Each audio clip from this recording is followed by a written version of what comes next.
This is the Morning Tailgate. There have been plenty of other coaches, but why not us? Why not this staff? Why not this group of players? I look at it as what a great challenge. We're going to be about the work. He is back, baby!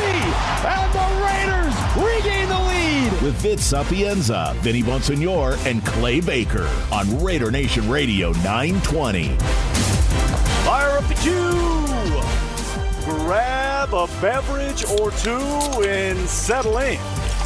This is the Morning Tailgate on Raider Nation Radio 920, the flagship for the silver and black. Vince Sapienza, Vinny Bonsignor, and Clay Baker coming to you live from Henderson. Raiders HQ, day one, practice one of Raiders training camp. It is truly the calm before the storm as we are just 29 minutes and change away from the Raiders taking the field for the first time ahead of the 2026 campaign. And walking over to us as we speak is the general manager of the Las Vegas Raiders, John Spytek, set to join us here in a matter of moments. We're fired up. The coffee is in hand. Welcome in, everybody. We've got a great show for you, not only today, but the entirety of Raiders training camp. We will be coming to you live from the field, bringing you the ins, the outs. Not all the details, but some of the notable news and happenings. And joining us now is General Manager John Spytek. John, welcome. Happy day one of training camp. Awesome. I'm not going to tell you everything, as Vinny knows, but we'll have a good talk today. Talk to me about what today is for this team, for this organization. Did you get sleep last night? How was it knowing what today means in terms of the milestone marker? I always get sleep. If my wife doesn't like it, I can turn my mind off at night. But we're excited. This is just day one of a long journey that's out in front of us. And a lot of work's gone in from a lot of different people just to even get training camp set up. We got a beautiful setup out here and look forward to welcoming the fans out here soon. But coaching staff, personnel staff, operations staff, the entire organization's put a lot of hard work into this day, and it'll be great to see the guys out here on the field in about a half an hour now.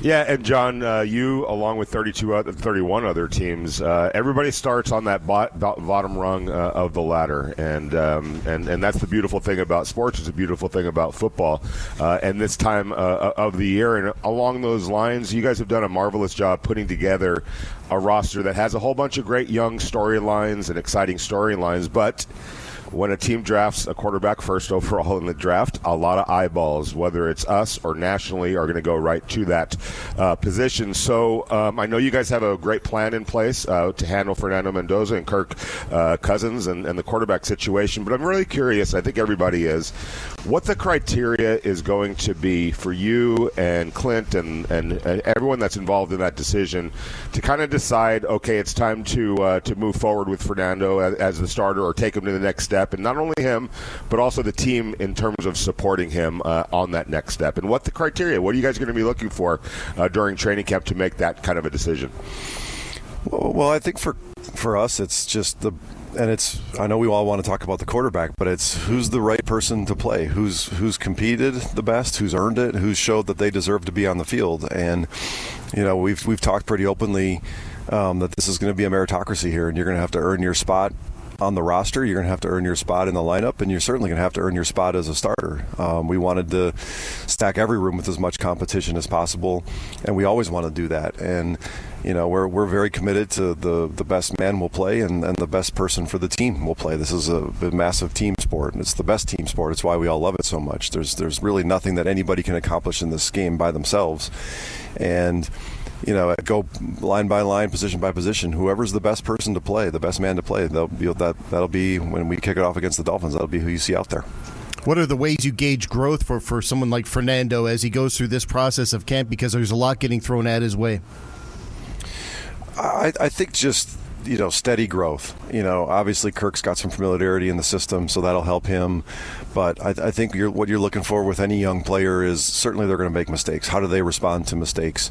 And then do they repeat the same mistakes? And, when guys start repeating the same mistakes and they, it's hard for the coaches to believe they can run the system, they can run the defense, that's where you start to get in trouble. And, I don't think there should be no expectation that everybody gets everything perfect. I don't think you want that. You want to see how guys handle adversity or handle mental fundamental errors or, missed checks, missed calls, how they bounce back from it, and they can show you then that, hey, I learned from that mistake. I'm not going to repeat it again. I'm going to work hard to make sure I don't make similar mistakes in the future.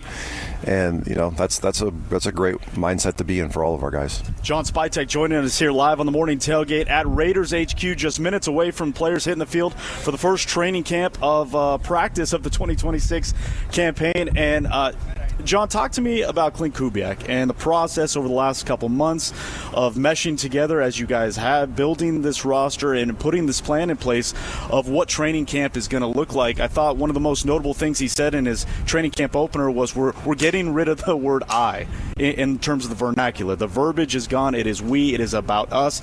And every time he was even asked about, his first time as head coach, he kept deflecting towards it's about the team. When that is the day one message, how is that as a foundation point? And again, in terms of working with them up into this point, what has that been like? Well, I think the great teams that I've been a part of and the great teams that Clint's been a part of and anybody that's been a part of a great team, that's the message. It's we. It's not, this isn't tennis, this isn't golf. You've got to sacrifice a lot in this sport for the man next to you and the people around you. And I think that, that's really easy for Clint and myself because it's how we're wired. And we're going to keep hammering that message home. And, the people that we've brought into this organization, that's the way they operate. And that was intentional.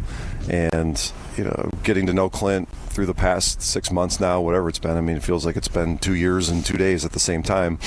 In a good way. In a great way. Well, that's the football world, really. It just rolls on. We're going to wake up here in 2 weeks and we'll be playing a football game against the Cardinals. But we've just had a great rapport and a lot of great conversations. And, we're wired the same way with how we see the game and the way that we want to approach it. But we're certainly open to challenging each other and open-minded enough to accept those challenges and think different ways, too. John, I and a lot of other people got a chance to watch the Behind the Shields episode that your great team over there at headquarters puts together.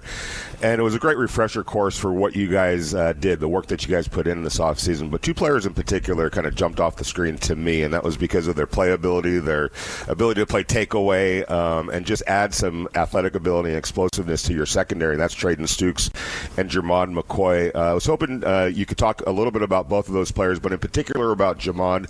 I know that we didn't see too much of him. You guys had a plan in place in the spring. What are your expectations for him in terms of the practicing and just the viability to get out there and do his thing as early as possible? Well, he's going to be out here today. He's going to have a helmet and a jersey, and he's going to be running around like 90 of his other teammates. So we're all excited for that. And again, we're just looking for both those guys, steady growth. Obviously they have a lot of talent. We were extremely excited to add both of them. Traden played basically every position you could play in the secondary, which the versatility in the secondary and the chess piece that he can be with Robbie and with what we're trying to do here is great. But I'm excited for all of our rookies, the drafted ones and the undrafted ones. They've got a great opportunity here on a young roster to come out here and compete and prove themselves and earn a spot. And how much they get to play and how much we get to see. There's a lot that goes into that, but they have a great opportunity here over the next 3 weeks to carve out a big-time role on this defense, both those guys. You've said before that the draft is the lifeblood of your organization, and when we saw the Behind the Shield, we saw the new inner sanctum. What's that like to rely on the group that you have now from area scouts and all the way down, where they're giving out shields and pounding the table for their guy? How do you like that system, and how did it work this year? Well, yeah, scouting to me is the lifeblood of an organization because ultimately this game comes down to the players, the group of players that you have on the field. And, when we're looking for a very specific kind of person, individual to have the honor to wear the Raiders shield, that you got to rely on the scouts for that. They're the ones that are on the road starting basically today, colleges across the country, and trying to find out everything they can about every single player that's going to be in this draft this year so we can select the right ones. And I said in that the Behind the Shields, it was great, wasn't it, guys? The Marcus and his crew, they did a great job. And there's a superhero I want to mention behind the scenes too. Kai was with us every step of the way. That guy probably logged more hours on his feet than anybody in America, just standing in the corner of rooms and filming us.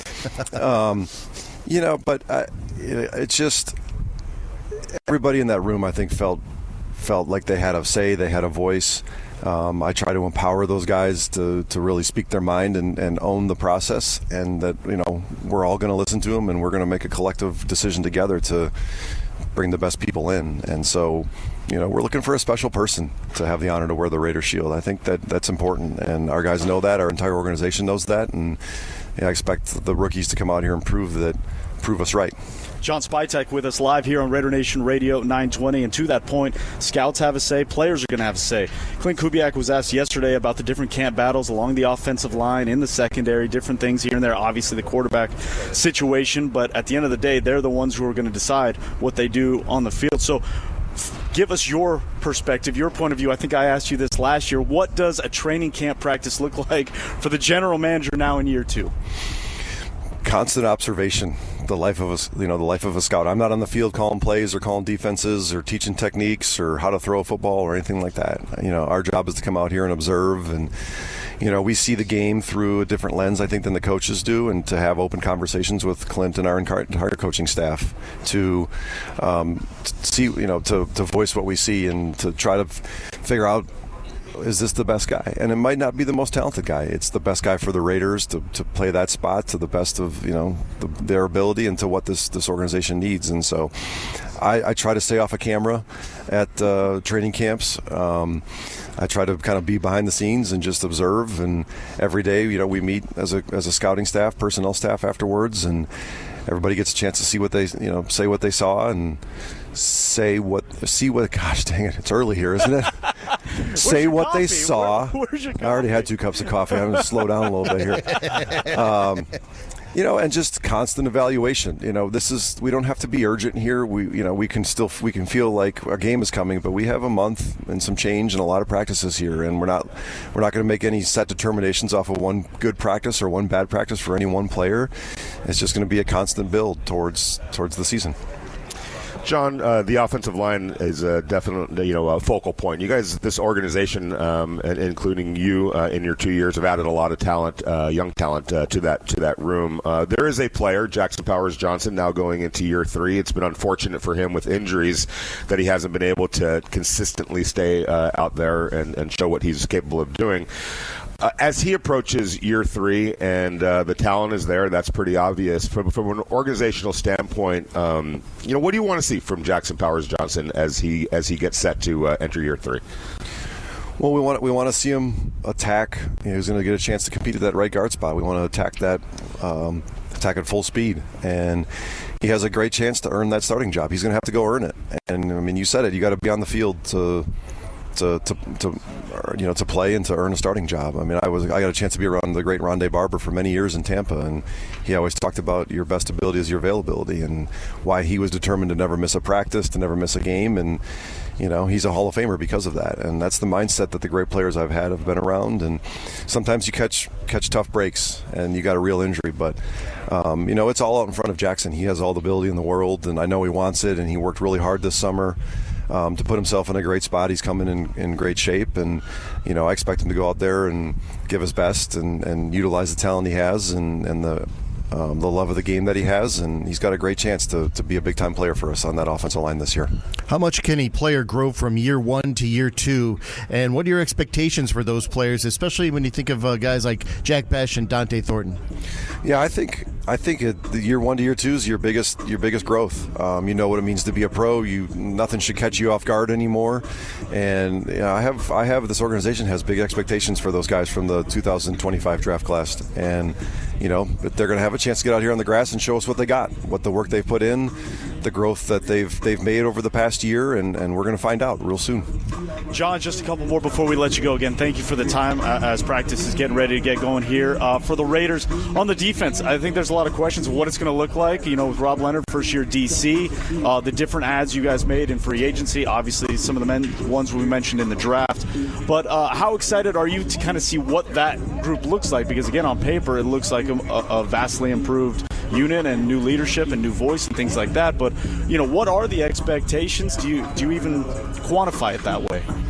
I don't try to quantify it or make predictions. I would want us to improve over last year. We earned the first pick in the draft, and there's a lot that goes into that, and we've got to play better in every phase of the game. I'm excited for Robbie. Him and his staff have put a ton of work in the offseason. They've got a lot of great ideas, and now we got to see how it comes to life. And I think one of the cool things is just with the people that we've added in the secondary with Taron Johnson, and all the rookies, that we've got some versatility in there too, and that gives Robbie some flexibility with coverages and to play different packages. But we'll see how those come together. It's going to be new for a lot of guys, and then having the two new linebackers, Quay and Nakobe, in there, some leadership, some guys that have played for some really good organizations, some really good teams. Quiddy has played a lot of good football, and again, we're just going to evaluate how it goes, and we'll screw some things up, and we'll learn some things about things that work for our guys and things that don't, and we'll have a great plan in place come September. John, your worldview, everyone's worldview looks a lot different on July 28th compared to February 15th when they put a bow on the 2026 NFL season. It's a long way to go between now and then. And everybody has a different, mirror that they're looking at themselves at this point compared to when it's all said and done. But as you sit here today and you look at the next 6 months or so, without putting any numbers on it, I get that, I understand it. What do you think you guys are going to deem a successful season for you guys when you look back, hopefully February 15th, a day after the Super Bowl? Well, I'm certainly not going to make any predictions. That's not in my personality. We're looking for constant growth, for the development of a true team here. Guys that are selfless, guys that want to give their best to the Raiders organization, even if it doesn't mean, filling their stat sheet up or awards, their trophy case up like that. That's not what this game is about. This game is about being selfless and committed to the men next to you and the people around you, and just a constant growth. And I think we're off to a good start with Clint and his staff and the guys that we have here, and there's a good camaraderie on this team. But now is when it gets tough. It's going to be 130 degrees out here in any minute, it feels like, and the guys are going to be sweating and banging into each other, and everyone's going to be challenged. It's an entire organization every day to bring their best and to give their best to the Raiders organization, and that's what we expect, and that's what I expect to see over the next month and the next 6 months. 2 cups of coffee in. How many more is on the way? Maybe a nice coffee when I get back inside here to cool off. At least you have me in the shade here. That's nice. No, we appreciate you again affording us this opportunity to be live here at training camp. General Manager John Spytek. John, always a pleasure. Really appreciate your time and your candor as always. Thanks, fellas. It's always great to be with you and kick off the first day of camp with you. It's great. It's a great feeling. John Spytek with us. Thank you, John. Here on Raider Nation Radio 920. And guys, players are making their way out on the field, and the energy is unbelievable right now. I got to say, there's no fans here, but the enthusiasm in which these players are taking the field right now, and for their quick little warm-ups, you could hear it in Spytek's voice right there, right? I mean, this is a guy that doesn't get too high, doesn't get too low, kind of just stays in the pocket, similar to how we heard Clint Kubiak in his training camp presser yesterday. But, man, if you were to see him kind of bouncing around, looking around as guys are hitting the field, there's enthusiasm, energy that is unmatched to day one of training camp. And, again, really appreciate John Spytek's time and, joining us here to kick off our training camp season here on Raider Nation Radio, the Morning Tailgate. Yeah, and there's valid reasons, right, Vince, for everybody to be excited. It's kind of an open book right now for the Raiders, as it is across the league. Their book is a little bit different than some other books, and we get that and we understand that. But specifically, the Raider book, that's an open book right now, is there's a lot of excitement, as there should be. John and his staff did a marvelous job putting together a roster, as I said, that there's eyeballs that go everywhere. You want to talk about Tyler Lindenbaum on the offensive line? Well, he's going to be out there today along with the healthy Colton Miller. You want to talk about the Max Crosby story? He's over there. Day one, how about that? Starting no pup list. I had people in the NFL. He's like, really? He's not even going to be on the pup list? Nope, he's day one start ready to go. Wow, that's pretty amazing. No, you don't know Max Crosby then if you think that's amazing. amazing. How about the linebackers? How about this young secondary? So there's a lot of intrigue. What's Ashton Genty going to look like in year 2? How's Brock Bowers going to look in year 3, now completely healthy? Who's going to be the quarterback? So, yes, there's no doubt it's valid. The excitement is, the intrigue is, and there's a lot of possibilities here for this Raiders team. And as John said, it's hard to put a number on it, Vince. We've been talking about that for months. What would constitute a successful season? And I don't necessarily think that it's going to be tied into a whole bunch of wins. If it happens, that's fantastic, and that's great. But I think growth for this organization and the book that they're reading from right now, there's going to be other ways to detect that. And I think at the end of the season, by the end of the season, which is a long way away, I think we're all going to be able to look back and decide whether the wins represented or not, whether or not this was a positive step in 2026.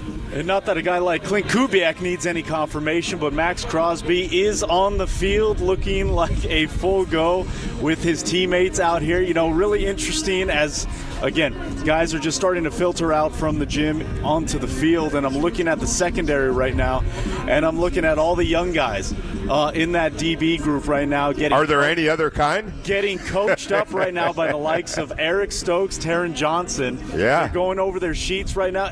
Again, questions are happening, and the learning process is already underway before the first practice is even kicked off.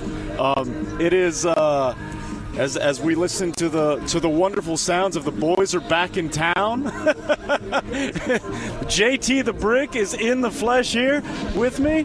It's a good day. It's a good day, boys. So we've got a jam-packed show for you here in the Morning Tailgate. Again, coming to you live from Raiders HQ. Raiders Training Camp 2026. We'll bring you the sights, the sounds.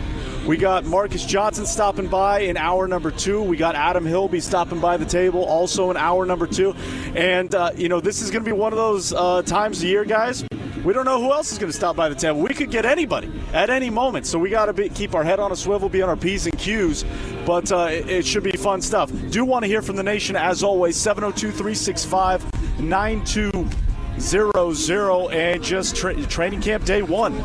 Expectations, thoughts, hopes, dreams, wants, desires, pitfalls. We want to hear, and we're also going to hear from Raiders head coach Clint Kubiak, who met with the media yesterday, giving his pre-training camp presser. Everybody is available and ready to go. 702-365-9200 is the number. We want to hear from you, Raider Nation. But first... Hey guys, are you craving real Mexican food that's been doing it right for generations? Then it's time for Sal's Mexican Restaurant and Central Valley tradition since 1942. We're talking about the kind of food that keeps people coming back. Stacked burritos, sizzling fajitas, legendary enchiladas, and those award-winning tamales that everybody's talking about. And here's the best part. Whether you're in Selma, Madera, or Fresno, Sal's has a location for you. Plus, Raider Nation, listen up. Sal's is all about the silver and black. Game day, fight night, anytime, any event. This is your spot to go to. Can't make it in? No problem. You can get Sal's delivered straight to your door wherever you are. Just go to salsmexicanrestaurant.com. That's salsmexicanrestaurant.com and place your order right now. They'll deliver it to you wherever you are. Don't wait. Don't settle. Sal's Mexican Restaurant. Tradition, flavor, and Raider pride served up fresh every single day. Vince, Vinny, and Clay want to hear from you. Call or text the show at 702-365-9200. Now, back to the Morning Tailgate. Got to get to the 8.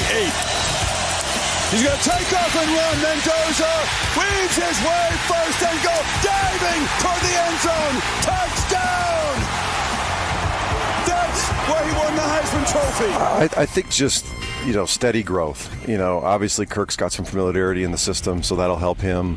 But I think what you're looking for with any young player is certainly they're going to make mistakes. How do they respond to mistakes? And then do they repeat the same mistakes? And, when guys start repeating the same mistakes and it's hard for the coaches to believe they can run the system, they can run the defense, that's where you start to get in trouble. And, I don't think there should be no expectation that everybody gets everything perfect. I don't think you want that. You want to see how guys handle adversity or handle mental errors or, miss checks, miss calls. How they bounce back from it, and they can show you then that, hey, I learned from that mistake. I'm not going to repeat it again. I'm going to work hard to make sure I don't make similar mistakes in the future. And that's a great mindset to be in for all of our guys. That is Raiders General Manager John Spytek with us here live to kick off the morning tailgate on Raider Nation Radio 920. Training camp has arrived, Raider Nation. We are here. We are there. We are everywhere, bringing you the sights, sounds, and what a treat this is. You talk about getting the royal treatment here, Vinny and Clay. On day one of training camp, not only do we get the general manager to kick off our show, we are getting a front row viewing here on the practice field of the walkthrough for the Raiders starting offensive unit as well as the second unit. No surprise, as we heard from Clint Kubiak yesterday, Kirk Cousins is QB1 to start training camp. Fernando Mendoza just worked with the second team as, again, we are going through walkthroughs. And we're underway, fellas. Yeah, it was funny yesterday seeing all the headlines of Clint Kubiak names Kirk Cousins starter, Raiders starting quarterback. I'm like, whoa! To start training camp, somebody has to be the starting quarterback to start training camp, and chances are he's going to be the starter week one against the Miami Dolphins. But that's not etched in stone, and I think John Spytek made that pretty clear that this is going to be an earned proposition, and that goes across the board for every roster spot, whether it's a starting spot, a rotational spot, a backup spot, a special team spot, a spot on the practice squad, on and on and on and on and on. But it was kind of interesting to me how people just run with certain things and make a headline out of it as if Kirk Cousins is the starter to start the season, and that's not exactly how that went down, and it's not going to go down like that unless Kirk Cousins earns it or Fernando Mendoza earns it, and I think that's going to be such a fascinating thing to watch during the course of training camp. It is.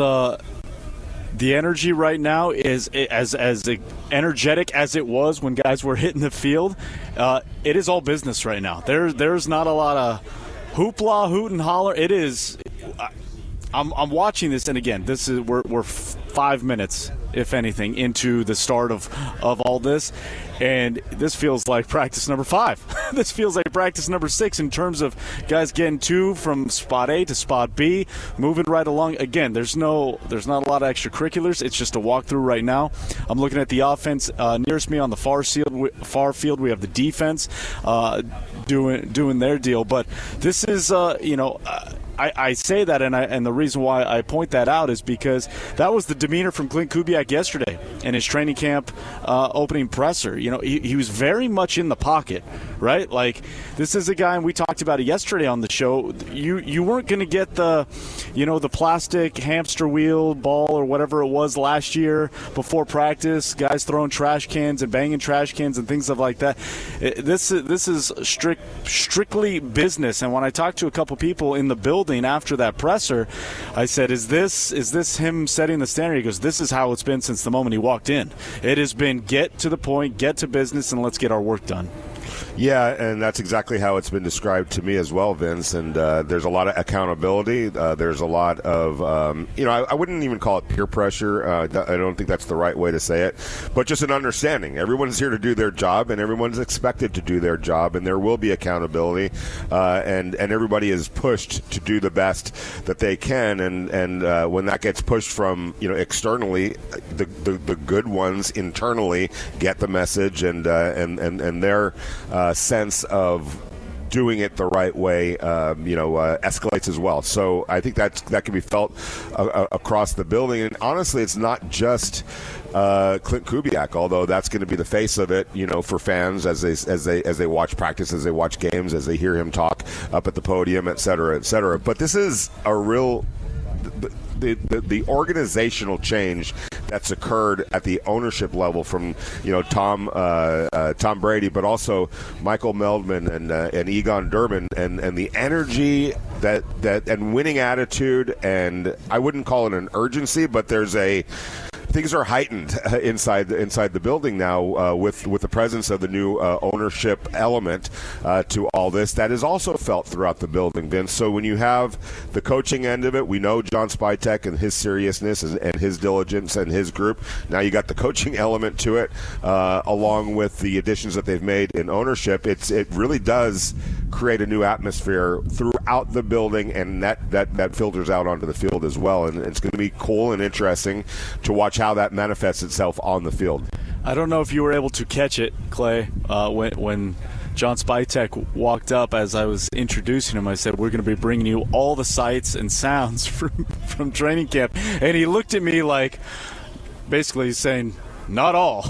Like, let's keep some things, for us. Let's keep some things in-house. He was like, wow, this was a bad idea having Vince out here. It was almost like, do I want to sit down here? And that's why he opened with, well, I'm not going to tell you everything. He started the interview that way, but again, great stuff from Spytek there. But as again, we're watching this walkthrough from the offense right now. Mike Washington Jr. and Dylan Lobby, the two running backs behind an Ashton Genty, Fernando Mendoza and Aiden O'Connell rotating with the second team every other snap with Kirk Cousins, again, as QB1 right now. As Spytek mentioned, Jackson Powers Johnson is going to have the opportunity to earn that starting right guard spot. And again, to the surprise of no one, as we've been talking about on this show and reporting in our various platforms, Jackson Powers Johnson has been the right guard. Went through some availability issues in OTAs, and Caleb Rogers had a chance to kind of do that a little bit, but it's JPJ out there with that starting if you will. Again, it is day one of training camp. Everything's subject to change. I'm going to continue to give that caveat as we look at different personnel and different guys filtering in and out, but also no Charles Grant working at left tackle with the second team when Fernando and AOC are taking their reps. You said he was working at right tackle or left tackle. Left Charles tackle. Grant. He's at left tackle right now. Compared with that second team at center. Okay, great. Hey, if Charles Grant can secure that swing tackle spot, that's a really important role. Obviously, if either of those tackles goes down, it looks like they're already, maybe training him now. Obviously, over at left tackle in a case of that emergency, and it kind of fits really well. He's a really good athlete, and I'm curious what he's going to look like strength-wise, play strength-wise. And fundamental-wise, he was kind of a raw prospect, last year as a rookie. Everybody understood that and invested the time into it. But I think he's got a bright future, and it'll be interesting to see what kind of role he carves out for himself this year. First catch of training camp for Brock Bowers just happened, so you can scratch that off your bingo card. One of how many? One of a billion we're going to see during this training camp. 702-365-9200. Impressions, thoughts, hopes, desires, everything that is and of training camp. We want to hear from you. This is your day, Raider Nation. This is Christmas Day. This is the presents being opened right in front of us. We get to sink our teeth into what we're seeing. Again, we're looking live here at Raiders training camp, a walkthrough of sorts before training camp gets going. And, it's an interesting schedule that the Raiders have, guys, because, if you go back last year, practices started at 8:30. That allowed guys to get a meeting or two in before they hit the field. With practice starting an hour earlier, those meetings aren't happening before practice. All the meetings and tape and film and everything is now happening after the fact. So the way practice is going to go, and Clint Kubiak spelled this out yesterday, is they're going to have their walkthroughs the night before in terms of getting them ready for what to expect the next day. But as a precursor of sorts, in lieu of those team meetings before training camp is a full go, you're going to see mini walkthroughs, kind of like what we're seeing and experiencing right now, the first 10-15 minutes of practice before that first air horn goes off, and away we go. Yeah, and by rule, in training camp, there's still a maximum amount of time that you can keep a player in the building or wherever your training camp setup is before letting them go for the evening. So because the Raiders are starting earlier, they'll exit a little bit earlier, and so it's kind of finding that rhythm and that schedule that fits well. And it's interesting because if you remember last year, Vince, it was kind of I know we're talking about Las Vegas, but at least early on, or at least this time last year, was milder, right? Remember how it was beautiful that first day? That's not going to be the case this year. And I would think that because of the technology that we have, and we can kind of look in advance to predict what the weather is going to look like as a horn blows. They probably realize this is going to be a pretty hot summer and a hot late July. So let's back it up an hour to give these guys a little bit of relief, when they're out there, so they're not just out there, because Vince. It's one thing to work, but it's also another thing to get good work in. And if you're fighting the elements like that, by practicing a little bit later on in this kind of weather, it's counterproductive sometimes. So good on them to kind of forecast it and say, like, we got to start a little bit earlier. I know it's kind of a challenge, but it is what it is. One of many that the Raiders and all other teams across the league are going to face this year. You just got to get through it, plow through it, and plan accordingly. Walkthrough period is done. Stretching period is underway as the large contingent of the media now entering Raiders HQ, and away we go. Training camp, I'm going to keep saying it, is here. We are there, but right now it is time for a little summer of fun. And it is time to give the goods away once more. Our Summer of Fun trip presented by right here, Raider Nation Radio 920, as well our friends over at Terrible's. 4-night stay, Sedona. The Grand Canyon could be yours. All you got to do is text in the word of the day. Today's word of the day on a Wednesday, July 29th, 2026. It is blue. The key word of the day is blue, B-L-U-E. Text in blue to 702-365-9200, and you will have a chance to win our Summer of Fun, presented by Terribles and Raider Nation Radio 920. Sedona, Grand Canyon. Go see the majesty that is America. Courtesy of the Morning Tailgate. Right here, Raider Nation Radio 920. We'll take your comments and questions on X. Follow us at RNR 920 AM. Let's dig into the Morning Tailgate on Raider Nation Radio 920.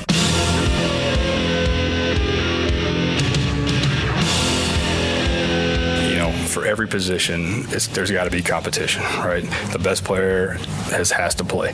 And that's not just what I'm going to see. You guys are going to see it in the preseason games.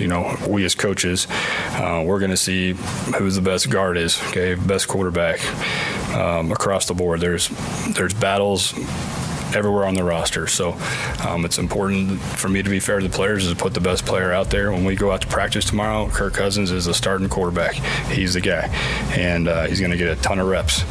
And he deserves them because he's played really good football. But I want Fernando and I want Aiden to push him. That was Raiders head coach Clint Kubiak meeting with the media yesterday prior to the start of training camp, talking about Kirk Cousins is, quote, the guy. Fernando, AOC, looking to push QB1, that is number 8, Kirk Cousins. And as we saw through the walkthrough, that is obviously confirmed. John Spytek reiterating and echoing that sentiment in that this is a meritocracy. The best players will win, not only at the quarterback position, but as he mentioned with Jackson Powers-Johnson at the right guard position when they talked about, when both of them actually talked about the secondary and the youth that is instilled there, the best will play. And I think that's something that obviously resonates with athletes that are 1% of the 1%. Yeah, and, interesting that when he talked about competition, he's like, you'll see that at guard, you'll see that at quarterback. And then he said across the board, so kept it blanketed everywhere else. But let's face it, to me anyway, the two biggest position battles that I can think of right now, maybe the cornerback, with Darien Porter and Jermod McCoy and Zeke Massis, if he enters that picture. But really, it is kind of guard and quarterback, you guys. Let's face it, right? Jackson Powers-Johnson, Caleb Rogers at guard, Fernando Mendoza, Kirk Cousins at quarterback. I think everything else will kind of settle it out. But am I wrong to think that those are the two jobs that primary jobs that we're looking at when it comes to starting roles. Yeah, I think when you look at starting roles, those are the two. We can get into the minutia of the rotations at wide receiver, right, at safety, or however you want to categorize the DBs. But yeah, I think that those are the two,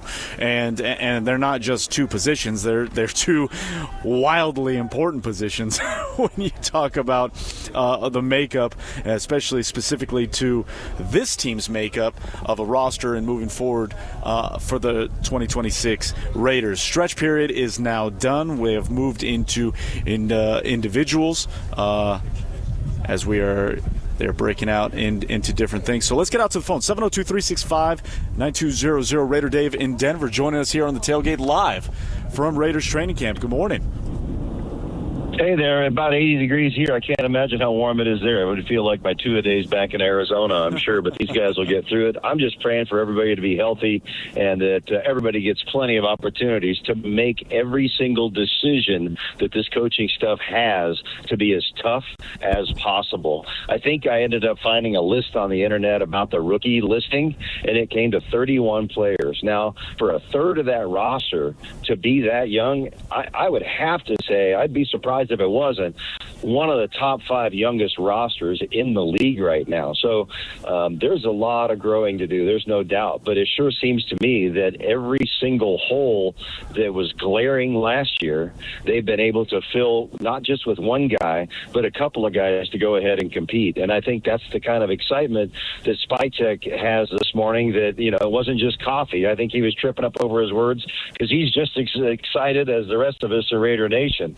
But I will say one thing. I'm disappointed that I have to get some app in order to watch 2 of 3 of the Raider games, and that leads to one side or the other of the conspiracy of the Raiders getting the shady knock again, and or somebody realizes that Raider Nation is so huge they want to go ahead and bring up their app numbers. But thanks, guys. You guys sound excellent today. It's not an easy feat to be out there. It takes a lot of manpower and planning. So for behalf of Raider Nation, thank you. No, thank you, Raider Dave. Really appreciate the phone call. And, it's a point well taken when you talk about the youth of this team, Vinny and Clay. I don't think that's something that we can, over talk about, under talk about, because as there's so much new going on here, right? Like even when you talk about John Spytek, year 2 as GM, first year head coach Clint Kubiak, year 2 Ashton Genty, Fernando Mendoza. Go down the list, right? Year 3, Brock Bowers. I mean, this is even the guys that are established, like Brock Bowers.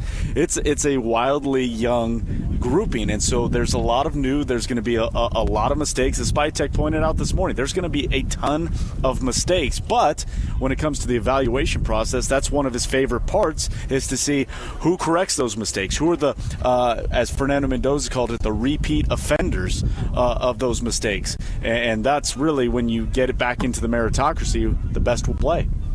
Yeah, and there's no doubt about that. And it's funny because I had this conversation 2 days ago with Sean McVay. His team looked fantastic the first couple of days of practice. He told me, trust me, we'll find the flaws when we look at the film of practice. There's coachable moments all the time, and that's for a team that's odds-on favorite to win the Super Bowl. But in his own vision, and this will be the case with Clint Kubiak, sometimes it'll be a little bit more obvious for a young team.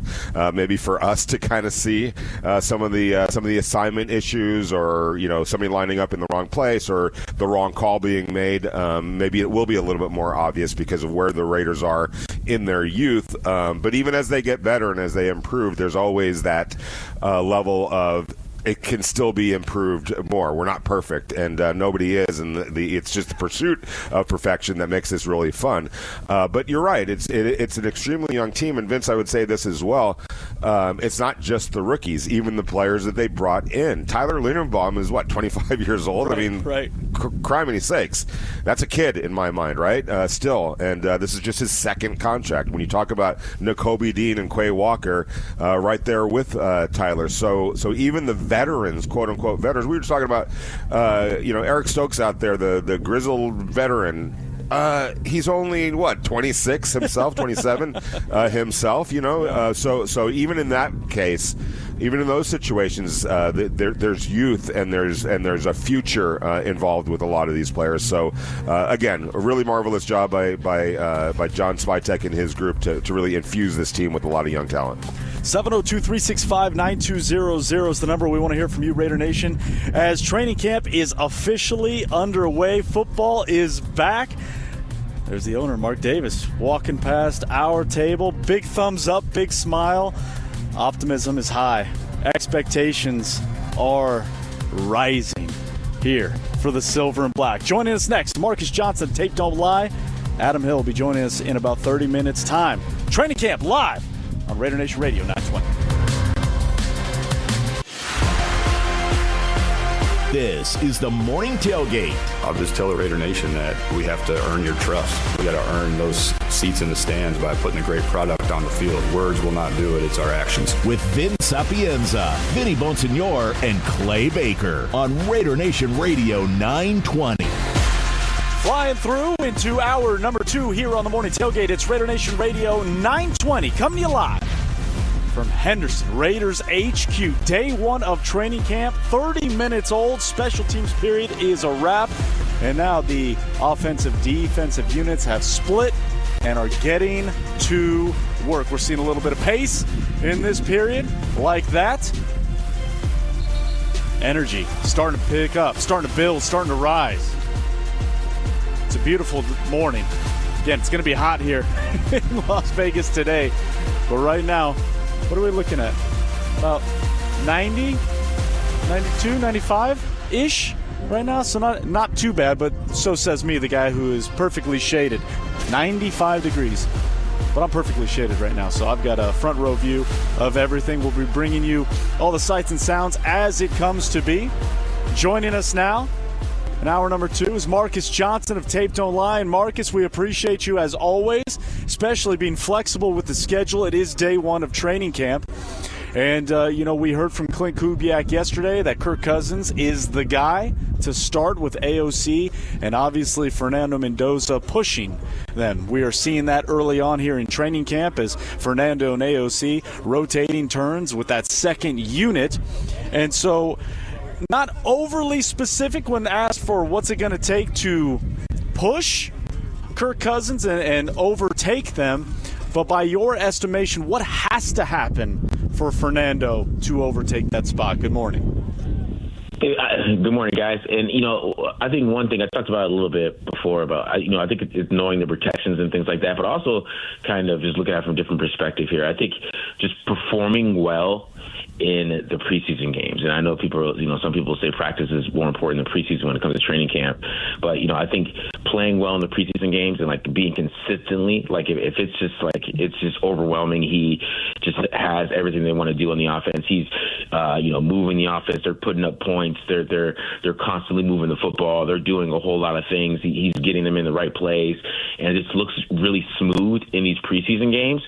I think they might feel he might start pushing Kirk there too, especially when the Texans practice. I think at the Texans practice and Kirk Cousins doesn't have the best practice in the world. He kind of struggles a little bit dealing with that pass rush, and maybe Mendoza maybe has a little bit of a better day than he does playing with the ones against the Texans and things like that. I think it's going to be kind of some factors that way, and then you go out there and then he plays well that preseason game. I think that's going to kind of put the pressure on Kubiak because Kubiak wants to win, and he feels like if Mendoza can go out there and win for him, he's going to put him out there. I think that's more what it's about with having Kirk Cousins there. Is kind of if Mendoza's not ready, of course we're not going to put him out there, but it would have to be that kind of push. And even if to be honest, even if I feel like he does push him a little bit, I don't know if Mendoza's going to start week 1, but I just think the leash on Kirk Cousins will be a whole lot shorter than it would be if Mendoza doesn't put that push on him. Yeah. We're getting a first look at Nakobe Dean. He wasn't there, for us to see during mini camp. What does he bring to the table at linebacker for the Raiders? Kobe Dean is a very solid linebacker. I mean, I would say he's a good linebacker, like maybe closer to very good. And I think he's probably my favorite signing of the whole offseason, just because when you watch him on film, he's just consistent. I mean, he's consistently making tackles. Doesn't miss a lot of tackles. You could blitz him, right? He's good in coverage, right? There's really not a lot of things that Kobe Dean does bad, right? I mean, you could maybe nitpick. I mean, really the only thing is him staying healthy, and I think that's the important thing for the Raiders, and why I kind of want him to have some more linebacker depth, because he has an injury history. But when he's on the field, he's been good. I mean, that's the frustration for a lot of people, of Eagles fans and Eagles beat writers and things like that, and people who follow the Eagles, is the performance of Dean when he's on the field has always been great. It's more about, can he stay healthy? And, he had a game against the Chargers where he was all over Justin Herbert. You could blitz him. He's great at that. I mean, he'll get you a bunch of sacks and things like that. And, he's definitely a full upgrade for this linebacker group. And if they can get a full 17 games out of Kobe Dean, I think that's going to really elevate this defense. And that's going to be a big factor for how he looks this year, because it's important for him to stay healthy. And, it might be a little bit part of why the Raiders rested him. And I know there's some personal things that go around too, but I think making sure that he doesn't get wore out in preseason and training camp is important too, just because he has that history and how he's going to play. Like, it's not something that you're kind of betting on him on potential, a little bit kind of how Quay Walker is. You're kind of betting on potential there. Like, Walker has some great things to him, but you're kind of betting on the potential. The Kobe Dean, I know that's a good player. I know when he's out there, he's consistent. He doesn't make a lot of mistakes, and he's going to be that guy that can really make an impact on his defense. It's just more important with him is just, can he stay healthy? And Marcus, as you talk about Kobe Dean, I'm watching him in position drills right now with the linebackers, and try not to read into everything we see, especially on day one, the first hour of practice. But Kobe Dean leading the charge when it comes to the linebackers in terms of the drills being done. Kobe, Quay Walker has been the order of starting different drills. Take that for what it is, but Kobe obviously being one of the leaders early. Go ahead, Clay. Well, yeah, I mean, how different could these two linebackers, Quay Walker and Kobe Dean, make the Raiders' defense look, especially since we've seen, like, after Spillane and Hobbs, like, you kind of got used to their leadership and production. When it wasn't there, you really noticed it. How will it change this year when you see what Walker and Dean can do together? Yeah, I think what you're going to see together with them is, one, I think they already have chemistry, right? I mean, they play together in college. They know each other. I think when you have that guy that, you kind of came up with in college, and you have that relationship, there could be more critiquing too from Dean to Walker. He's going to be able to take it from his friend a little bit, getting some feedback and things like that. I think they'll be able to work together that way and learn how to understand what Rob Leonard wants them to do on defense. Because, Dean is going to be the leader of the defense. That is going to be his position. I mean, I'm sure he's going to be the green dot guy. And make sure everybody's in the right place, and make sure these linebackers and even the defense tackles and players like that are in the right place, and make sure that everybody on the defense is doing the right thing. So I do believe that relationship that they have is going to make Quay Walker better. So I think Quay Walker has so much potential, right? I think he honestly has potential to be better than Kobe Dean, just based on his talent, his overall athleticism, the things he could do on the field. It's just more about making sure that he gets the mental processing right, and making sure that he's completely locked in all the time. And I think he's playing a little bit of a different position than he was playing with Green Bay, so that might be allow him to play a little bit more free as well. But I think that combination of having him and Dean together is going to be great, because I think Dean can also hold him accountable, because they already have that relationship. So that accountability can be there as well. And, I think that's going to really help this whole defense out, especially having that linebacker position a little solidified, so they can make sure that they, have that locked down there. And, it's, like I said, it's all about Dean staying healthy, but if those two guys can play those 17 games, I think we're going to see some great performances from them. And hopefully Quay Walker, like I said, he takes that next step for him to become that great linebacker, because it's all there for him to do that. Mm-hmm. You just got to make sure he's got the mental part of his game down. Oh, thanks. Yeah, because I was thinking of Spillane and Diablo, not Hobbs. But, yeah, that seems like a massive upgrade at that position. Marcus Johnson joining us here on the Morning Tailgate. Follow him on the X at @TheMarkJohnNFL. Up on the text line, we're getting questions for you, Marcus. Salsa Sal wants to know, who on the O-line, D-line for you needs to show up the most with the pads on? Everyone looks good without pads, but who needs to show their true colors on each side of the ball? For the offensive line, I'm going to go I'm going to go DJ Glaze. DJ Glaze really needs to show his true colors to kind of hold on to the job when the back comes on, because I think Charles Grant is creeping up on him. Just from the athleticism perspective and all those things, the fitting of the system, I think Grant just kind of have more of a fit for this outside zone system. So I think DJ Glaze, I think he really has to have a really good camp when the pass comes on. I think that's for him to keep that job. Like I said, he had a solid rookie year, and last year was a little bit of a down year. And there's some you could talk about whether he is a natural right tackle, but I think when the pass come on, it's going to be very important for him to keep that job. If he doesn't perform well, or especially like the Texans practice, he goes on Texans practice and Charles Grant outplays him, it's going to be a big deal for him. So I think with the pass come on, it's going to be a very type of situation where he really needs to make some plays out there for this offensive line. And I think with the defensive line, it's a little tougher for me, but I'm going to go Jonah Laulu when the pass come on. I think he went into last year as a starter. I think it's a little bit more up in the air this year, especially when you kind of bring in maybe some of these draft picks, or maybe Tonka Hemingway is creeping up on him, depending on those type of things. But I think he needs to make sure that he shows that, he's got better with his technique. He's kind of, just dominate some of these younger guys that are he's going to be going against in the offensive line, and some of these one-on-ones, like show some domination, really go out there and make some plays.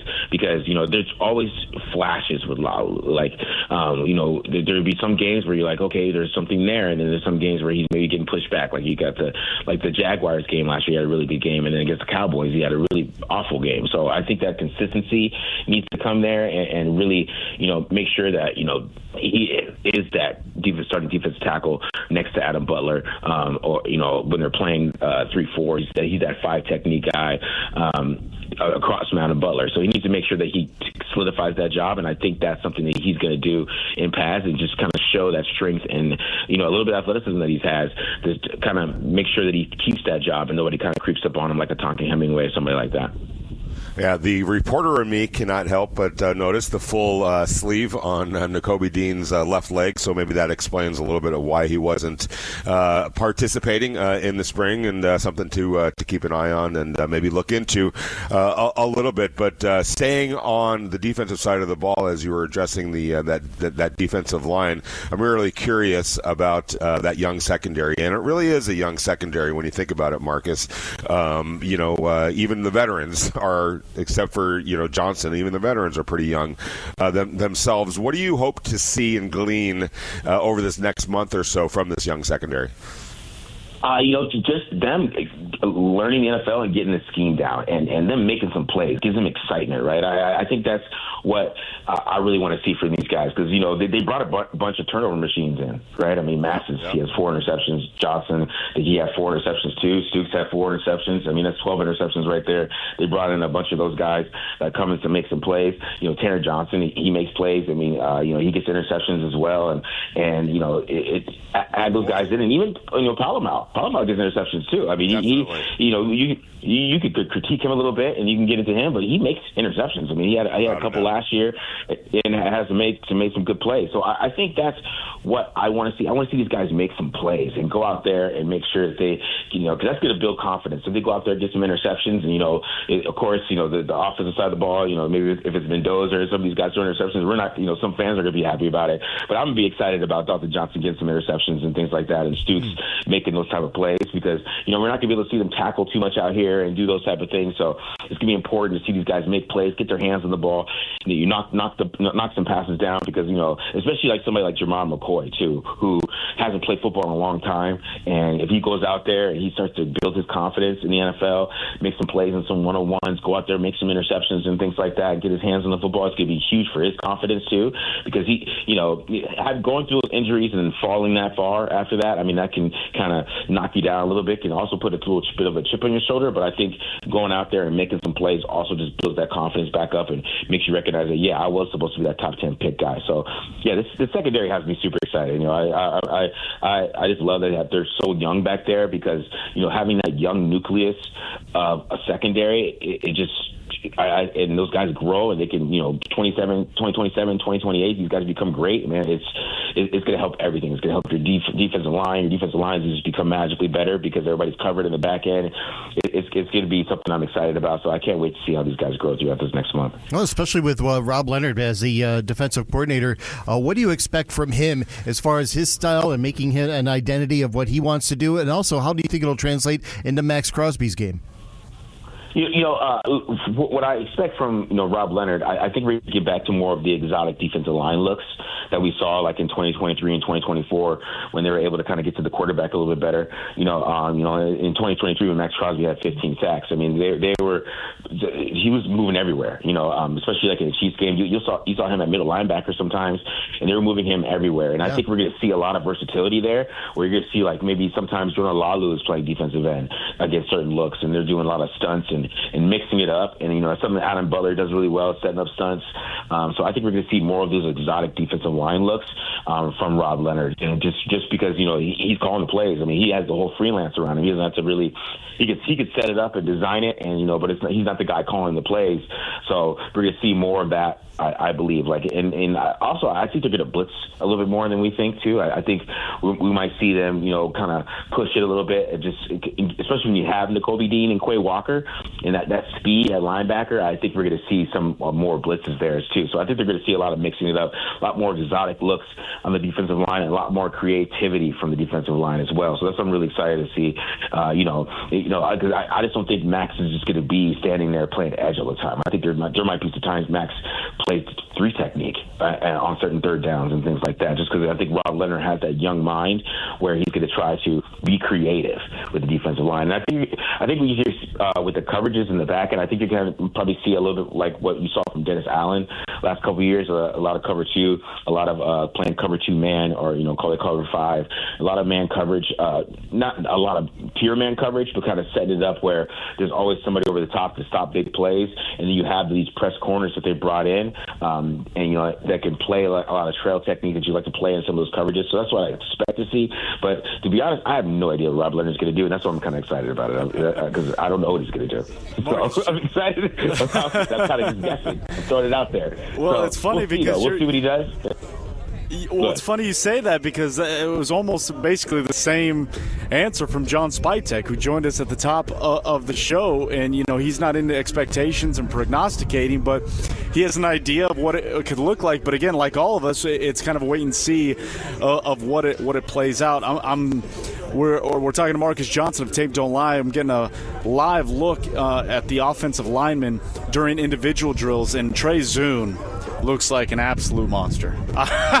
Number 66 looks like an absolute monster. Now they're going through individual drills. Marcus and Rick Dennison, Rico as they say, is up in their grills right now during these individual drills, getting the proper technique, hand placement, that first step. You talk about 4-time Super Bowl champion who looks like he's a first-year, second-year coach, the way he's, hands-on with these guys, getting in them, stopping drills, stopping the individual period, making sure they're doing their assignment. But I bring that to you, and I ask you because the Behind the Shield episode that we saw that dropped the other day, we got more of a behind-the-scenes look of that draft day, and the front office staff talking about Trey Zune and how basically they've never seen a prospect like him play not just different positions, but do so in the same game on the same drive. 2 or 3 different positions on the same drive. So I ask you, in all your tape breakdowns, have you seen anything like that? And just how rare, unique, and special is that? I wouldn't say I really have seen anything like what they had to do with Trey Zune, because there's a lot of times when Trey Zune was thrown into center. He would start the game at right tackle, and he would be playing center in the middle of the game. Somebody got hurt, and then he might have to go back to right tackle, and then might have to go back to center if the same guy got hurt. Because I think the Texas A&M center last year, he had some issues with injuries during games, and before last season, Trey Zune never played. You always want to have that good pass protector, and I think that's what he does really well, and that's really going to show up in camp, I believe. What do you feel his best position is? To be honest, tackle. I think he's a tackle. I do. Okay. I do. I think he's a tackle. I think if you put him at right tackle, and I know he has the arm length issues and all that stuff, he could survive. I think he has the feet for it, right? He has the feet for it. I think he has a great understanding of his arm length too. Like I think, when it comes to having some of those limitations, it's all about understanding it and how to get around it for you to be great, right? And I think that's something like Ruben Bain does. You talk about Ruben Bain's arm length to a disgusting point, this whole draft process. And Ruben Bain knows how to get around it. But then if you watch Trey Zoon against Ruben Bain, Trey Zoon, he had a great game against Ruben Bain, right? And that's one of the best pass rushers in this draft. And he did everything. Bain maybe got him maybe one time, but as much as Texas A&M was passing, you see that ability of what he really can do as a pass protector. So that's what I truly believe his best position is. But like in the NFL, they're not going to agree with that. I mean, and he has that just because of the arm length issue he has. But I think if he got a chance to play tackle and some guys went down and you had to put him out there, I think he would play well. To be honest, he just has the feet for it, and he has a great understanding of what pass rushers want to do and those things like that. There's a reason why he had that high grade on PFF. I mean, we can talk about PFF grades all we want, and we can dissect them, but for you to have that 96 like that, there's a reason for it, right? And it's clear as day when you watch him on film that he's a great pass protector, and he just has the feet and all that natural ability to be that type of right tackle that you need. But the arm length thing, the NFL is really not going to get past that, so that's why he has to move inside. It's Marcus Johnson, Tape Don't Lie on YouTube. We highly recommend you go up there and subscribe. Great Raiders-only content. Marcus, what's up on TDL for this week? So we got our 53-man projection. We dropped that yesterday, so go check that out. And then we're going to do, keep covering training camp. We'll go live on Friday, and we'll be going live on Saturday as well to kind of cover training camp. So let's continue that, and then when we get the pads on, we're going to be going live. So there's a lot of live streams, not nice. As much film until that film comes out in preseason, and then we'll get back into the film, and I'm excited about that as well. Great stuff, Marcus. Thanks for coming on today. We appreciate it. Appreciate it, guys. Thank you. Thank Follow you. him on the X at the Mark John, NFL Marcus Johnson, Tape Don't Lie. Great stuff there. Guys. Who's Rick Dennison yelling at now? Guys, I got to tell you, Tyler Linderbaum just chucked a single sled. Just 10 feet. I mean, this guy just absolutely launched it. Insanely impressive. But yeah, Rick Dennison, again, obviously this is the first time I'm seeing him coach this offseason, and he is as hands-on as any coach you'll ever see. I mean, he is getting in their ears. He is getting, during drill, after drill, different things like that. So really cool to see as we get an up-close look at the offensive linemen. 702-365-9200. Continuing to get your thoughts up on the text line. We'll take your calls. But joining us next from the Las Vegas Review-Journal, Adam Hill joining me here at the table live at Raiders training camp. But first... Yeah, and by the way, Rick Dennison, Vince, it's not even just on the field, too, which you're going to love that. It's what he teaches behind the scenes as well. This is going to be such a big difference maker, and it has to be, right, for the Raiders' offensive line, because as we've been talking about, it all starts there. Hey, guys, how long, when it comes to your weight, when it comes to your health, when it comes to feeling better, how long have you been saying, I'll start tomorrow, I'll get to it tomorrow? Well, come on, guys. Pretty soon those tomorrows are going to start becoming less, and less. And here's the thing. You have an opportunity right now with City MD. If you're tired of feeling sluggish, frustrated with your weight, dealing with daily aches and pains, or just not feeling like yourself, it's time to take control. City MD in Las Vegas offers personalized wellness and weight management programs designed for real lasting results, but they don't stop there. City MD also provides advanced pain therapy and primary care, giving you a complete head-to-toe approach to your health. One team, one plan, built around you. More energy, less pain, better health, and real confidence. And here's the thing. Appointments are filling up fast, so stop waiting and give them a call at 725-255-7246. That's 725-255-7246. Ask for our good friends Andy or Claudia, and they will take it from there. Or just go to CityMDPHP, that's CityMDPHP.com right now and schedule your consultation. CityMD, stop waiting, start feeling like yourself again today. Vince, Vinny, and Clay want to hear from you. Call or text the show at 702-365-9200. Now, back to the morning tailgate.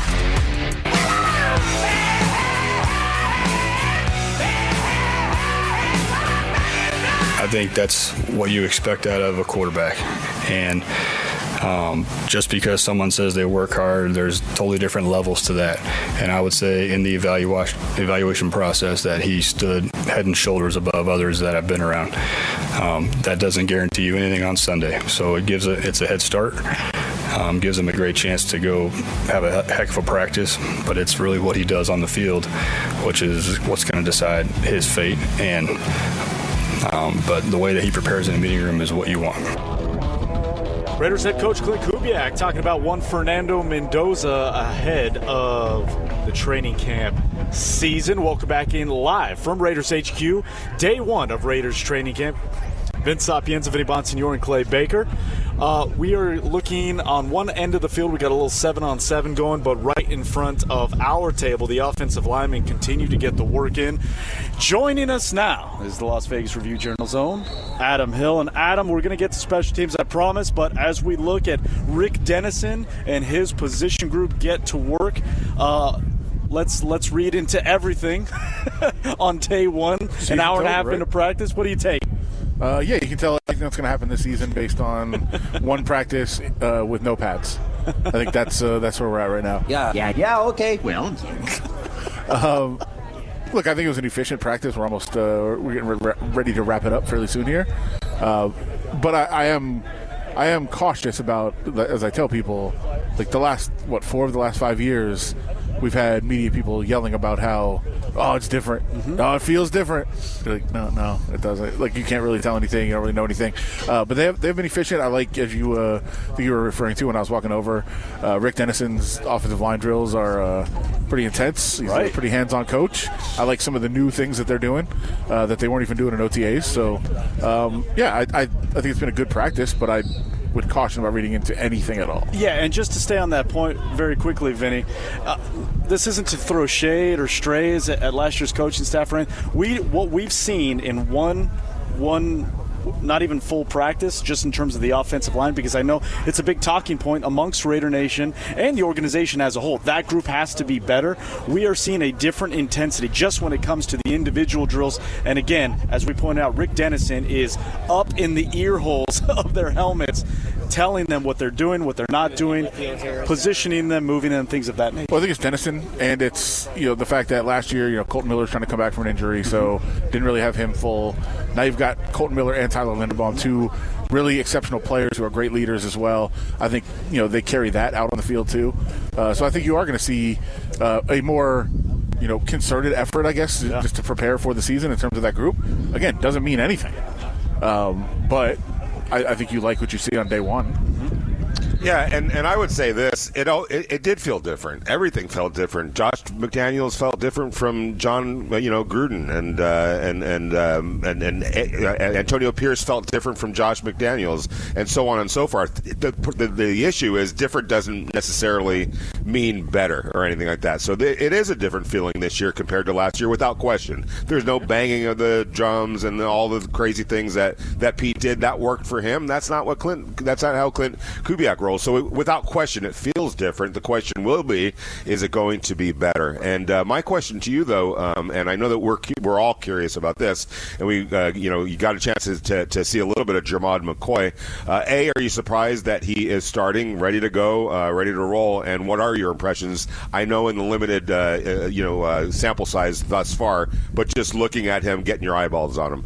Yeah, and also just for the listeners that aren't here and don't know, we've got the offensive field, and we really don't get much of the defensive field. I think right now behind me they are practicing together, offense and defense a little bit for the first time today. So, am I surprised that he's, as Clint Kubiak said yesterday, like they're still managing and everything else, but that he's just out there ready to go, that he wasn't on PUP, that, we don't know if a full participant, but he's out there with the team practicing throughout the day. I think it's a really good sign. And I've said, I think he can change the entire complexion of the defensive backfield if he's healthy and if he's able to get back to what he was 2 years ago.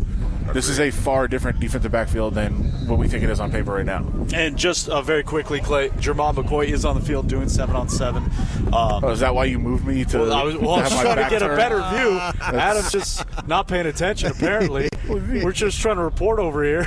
I was on one side, had a great view, and right before we come on, Vince is like, no, No, that wasn't us. That was the Silver and Black Productions had to move. I see how you roll. I would like to put you in the middle of the field to get a full report, but Adam, I don't want to get too far ahead of myself on Jermod, but based on what you saw over at Tennessee, if that replicates in the NFL as a rookie and he stays on the field consistently, I mean, I don't think it's far-fetched to think of him as a potential in the running, and this is all predicated on him staying healthy and returning to form. But based on what you saw at Tennessee, this guy has kind of rookie defensive player, rookie defensive rookie of the year, basically, is what I'm trying to spit out here. He's got that kind of potential. Well, my thoughts on Jermod McCoy. I know we did a podcast at the time when the draft happened, and I believe he was, just from a pure talent perspective, the best player in the draft. You go throw Jeremiah Love in there too, I guess. But when you look at just from a pure talent perspective, Jermod McCoy is there now. Missed an entire season. We have questions about how the how the surgery is healing and all that, and that's why he dropped. But if there was no health concerns, and if he had another season last year like he did the year before, he would have been a top 5 pick. That's the kind of talent that he has. And so could he be in that conversation? Absolutely. But there's a long way to go between now and the end of the season for him to be able to, play throughout the year. I mean, which starter? I mean, when you think about like the youngins that are coming in and making impact, trading Stukes is somebody that could probably take somebody's starting job. Who could that be as you start to look at the projection of what camp can unfold in through the preseason? Well, I don't know if it's a 1-for-1 because I do think the defensive backfield is going to be just a puzzle. I think one of the things Rob Leonard wants to do is just move guys all around the place, move them all around the field, use them as chess pieces, and turn them loose. Like, hey, you line up here and blitz, you line up here and drop, you cover. So I think it's going to be that. But I wrote the other day, I think Isaiah Paul-Amau should be on alert for sure, and Dalton Johnson that mix as well. And I think as much as I've loved him as a player throughout the years, I think Teron Johnson has to, I agree. He needs to show something in this camp in order to hold off some of these young guys because he is an older player. I know they brought him in to kind of bolster the defensive backfield because they needed the help, but now they've drafted a bunch of guys, and I don't think his spot is necessarily fully secure. Yeah, and the $8 million salary doesn't become guaranteed until week 1, so there's that to think about as well. It's Adam Hill, Las Vegas Review-Journal. Join us live from training camp, Raiders HQ. Again, a little 7-on-7 on one end of the field. The offensive linemen continuing to work. I think you said it beautifully. Concerted effort. That's what we're seeing. There's a concerted effort to get these guys with Rick Dennison and his assistants, and they are going through it right now. I like this drill with the medicine balls. There's 3 interior offensive linemen. Well, every offensive lineman is running through it, but they're having medicine balls on the ground. One hand stays on the medicine ball, and they're moving it back and forth, staying low, staying in their stance while being able to use quick feet. It's a drill. Again, I'm not going to pretend I'm some offensive line expert. In all the years I've covered the Raiders, I haven't seen a drill like that. Right? Yeah. Is that fair? Like different things like that. So, Dre Zune, also we were talking about him earlier in hour number 2. Vinny, you asked the question of Marcus Johnson, what's his best position? Well, we're seeing him with the ball in his hand doing snaps, doing individual drill. Not every offensive lineman is doing that. Again, we're not reading into anything. We're just showing off what we're seeing and the versatility that a Trey Zune. And as much as we get excited about Fernando and Trey Stukes, Zeke Masses is running with the ones right now in 7-on-7. Jermod McCoy, obviously, as we talked about. I mean, this draft class, Adam, you can really close your eyes and pick a guy to be excited about. Yeah, and I think even some of the guys from last year going to the second year, could take a step forward as well. But I do think that they brought in a lot of talented players. I think that they did a good job not only addressing needs, but also stockpiling talent. And once again, I think I harp on this every time we talk about the draft, but like just good dudes too.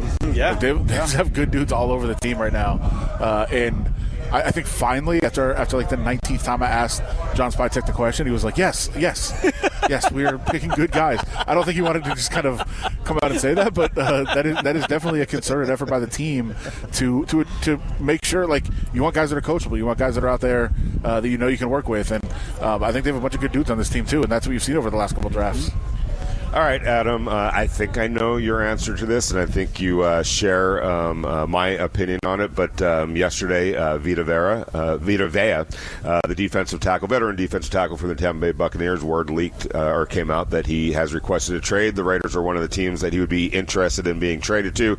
All of a sudden, every Raider fan that follows me hit me up and said, Raiders got to go get this guy. Or I'd say about 70% of the Raider fans, 30% said no. I'm of the no. 31 years old, soon to be 32 years old. Great player. In a vacuum, obviously, you want to bring as much talent, to the Raiders as possible if you're a Raider fan or the Raiders. But I don't see that timeline jiving with where the Raiders are right now, where his age is, what it would cost to get him, and then the cost to pay him. Obviously, he wants a new contract. What says you? Yeah, you didn't even have to ask me. You know where I'm on this. I think they did an unbelievable job this offseason of stockpiling guys that are 25, 26, even 27, but mid-20s on their second contract, in addition to the guys they drafted. Like, this is a team that has gone young and is focusing on down the road. And does Vita Vea help you this year? Yeah, probably. And I think, he can come in and set an example and maybe help you win a game here and there. I just don't see the point. That doesn't really fit the timeline of what this team is trying to do. I've liked everything they've done this offseason. I don't necessarily think that would fit. It's not quite. I was gonna say it's the Tyler Lockett of this year. It's not, because he's a much better player and he can contribute. But it's the why. Yes. Yeah. Exactly. It's you don't. That's not the timeline that you're on. There's no need for it. Great player again. Would he help you win? Yeah, probably. But to what end? I just don't understand. I don't understand potentially making that move. Adam Hill of the Las Vegas Review-Journal, we got to see during the shooting window of media, which portions special teams. What'd you think? Is the competition over? Special K, Matt Gay, what is it? They weren't really kicking. They were kind of going. They would go through the motion and kick a fake ball. They kicked there. Yeah. I will admit, whose form was better? As locked in as I am on special teams, I couldn't really get a read on kicking air. All right. There was a couple questionable snaps that AJ Cole did a fantastic job of handling and setting up. We got a long snapper controversy. Yeah. Is that what you're saying? Yeah. All right. Oh, there's been a long snapper controversy. Yeah, there's a couple out there. I didn't know it was a controversy. There was a controversy all last year, even though there was a big controversy. Yes. Weird. Yeah. Weird. All right. Yeah. Adam, we appreciate you as always. Can't wait to. So did fake. What are you talking about? Yeah, we appreciate it. Yeah. You don't think I appreciate you? No, that's fine though. I definitely appreciate you. Ah, thanks. All right. That's the Larry David in him.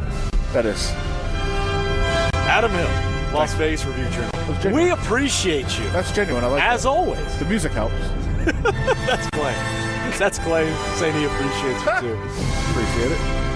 702-365-9200. We'll continue to get your thoughts on the text line. We'll open up the phones as well. Takeaways as day one of Raiders training camp on the field is wrapping up here.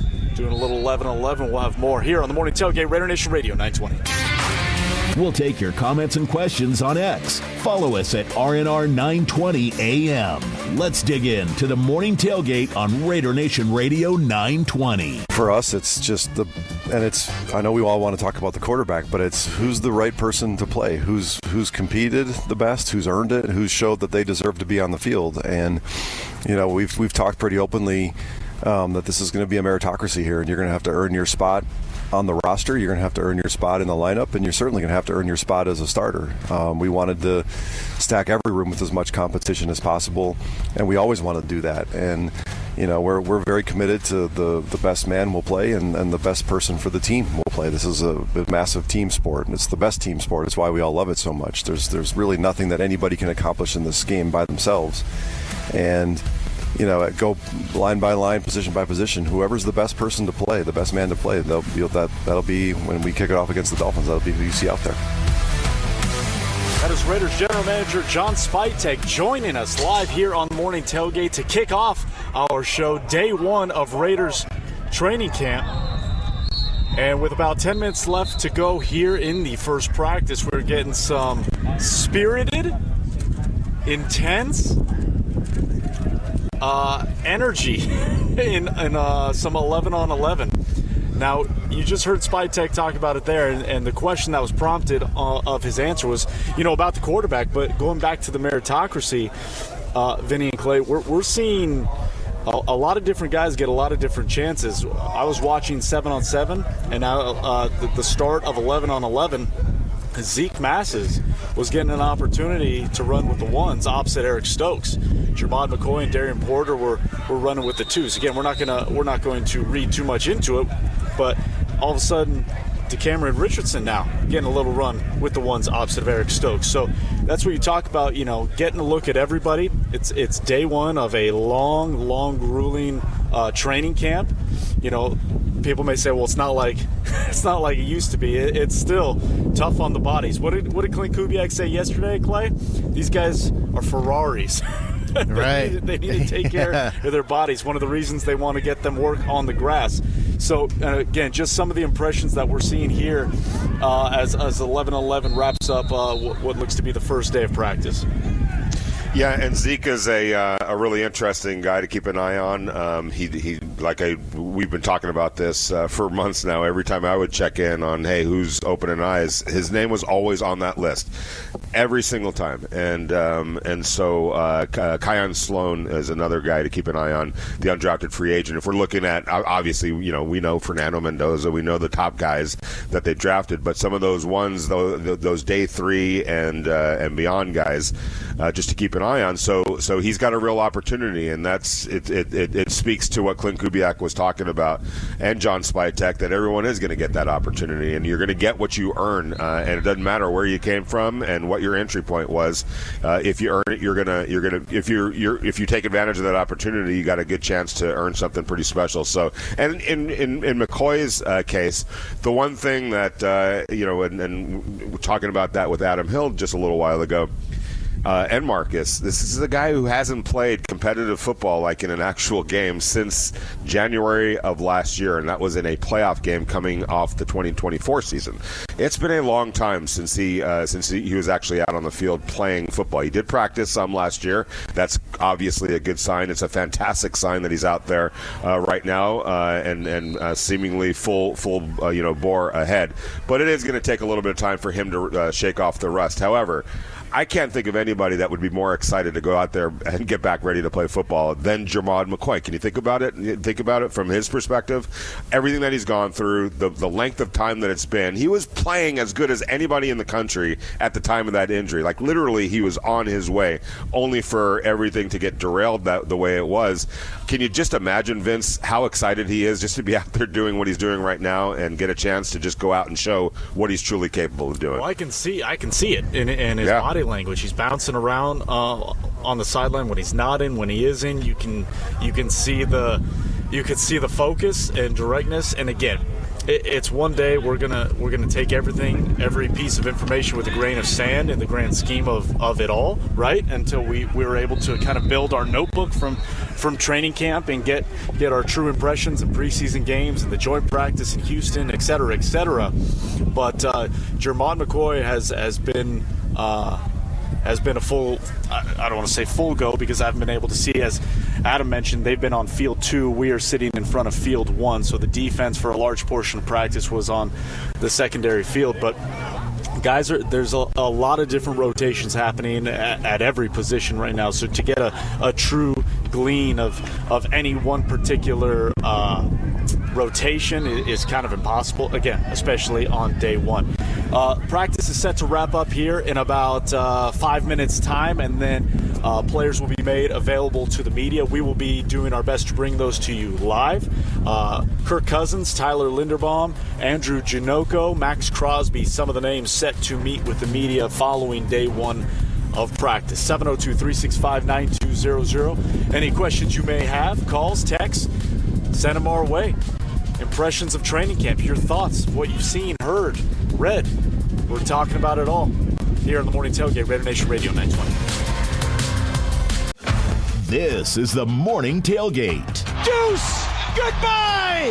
Into the end zone! 60 yards! Touchdown Raiders! With Vince Sapienza, Vinny Bonsignore, and Clay Baker. It's the trifecta for Bowers! His third touchdown of the game! And the Raiders with chance to win it. On Raider Nation Radio 920. Hour number 3 here on the Morning Tailgate. It's Raider Nation Radio 920, the flagship for the Silver and Black. Vince Sapienza, Vinny Bonsignore, and Clay Baker coming to you live from Raiders HQ, where day 1 of training camp is officially in the books. Practice is done. The team just came together, did a breakdown, and now all the position groups are coming together and breaking down as well. We're going to go through some of the notes I made during the hour and a half practice we saw on day 1. We'll continue to hear from Clint Kubiak from yesterday and an assortment of Raiders players, and one Raiders offensive coordinator, Andrew Janocko, set to meet with the media here in a matter of minutes. Guys, I got to tell you, as 11 on 11 wrapped up here on day 1, it's a name we have said during OTAs. It's a name we have mentioned during minicamp, and we're doing it again. Malik Benson closed the show on day 1 with a nice catch and run that he took to the house. Malik Benson has made a few plays today. Again, it's one day. I totally understand that, so we're not going to get over the moon about any one particular player, position group, or anything of that nature. But Malik Benson continues to jump off the field for the Silver and Black. You love to see it, and he's somebody that I think, a guy like Dante Thornton better be on his P's and Q's because there's somebody that's coming to take your spot, basically. And that's what competition is all about, and I know everyone in that building welcomes it, and everyone in that locker room welcomes it. But Malik Benson is a really intriguing player, and there's a wide open spot, Vince. Let's face it, that's not etched in stone by any stretch of the imagination. We all understand that, and more help might be coming, in next year's offseason and next year's draft, etc. But for this year's purposes, there's an opportunity to be earned, and I think that a guy like Malik Benson is somebody to keep an eye on. It's a good time of the year to start earning some trust, right? With the quarterbacks that are going to be in rotation, Benson is somebody that can probably seize the moment and actually go and stand out. And a lot of this stuff, if he starts stacking consistent days like this, it's going to be hard to keep him off the field. Andrew Janocko, Raiders offensive coordinator, just passed us. He is making his way to the podium as we speak. We will bring you Andrew Janocko live here in a matter of minutes. But Vinny, one thing to mention, very cool. After practice, team did a breakdown. Position groups split up into their own breakdowns. They broke down, and each position group has a unique finish to practice, is the only way I can describe it. So I watched the receivers. They all dropped down and did, by, if I were counting, 15 to 20 push-ups.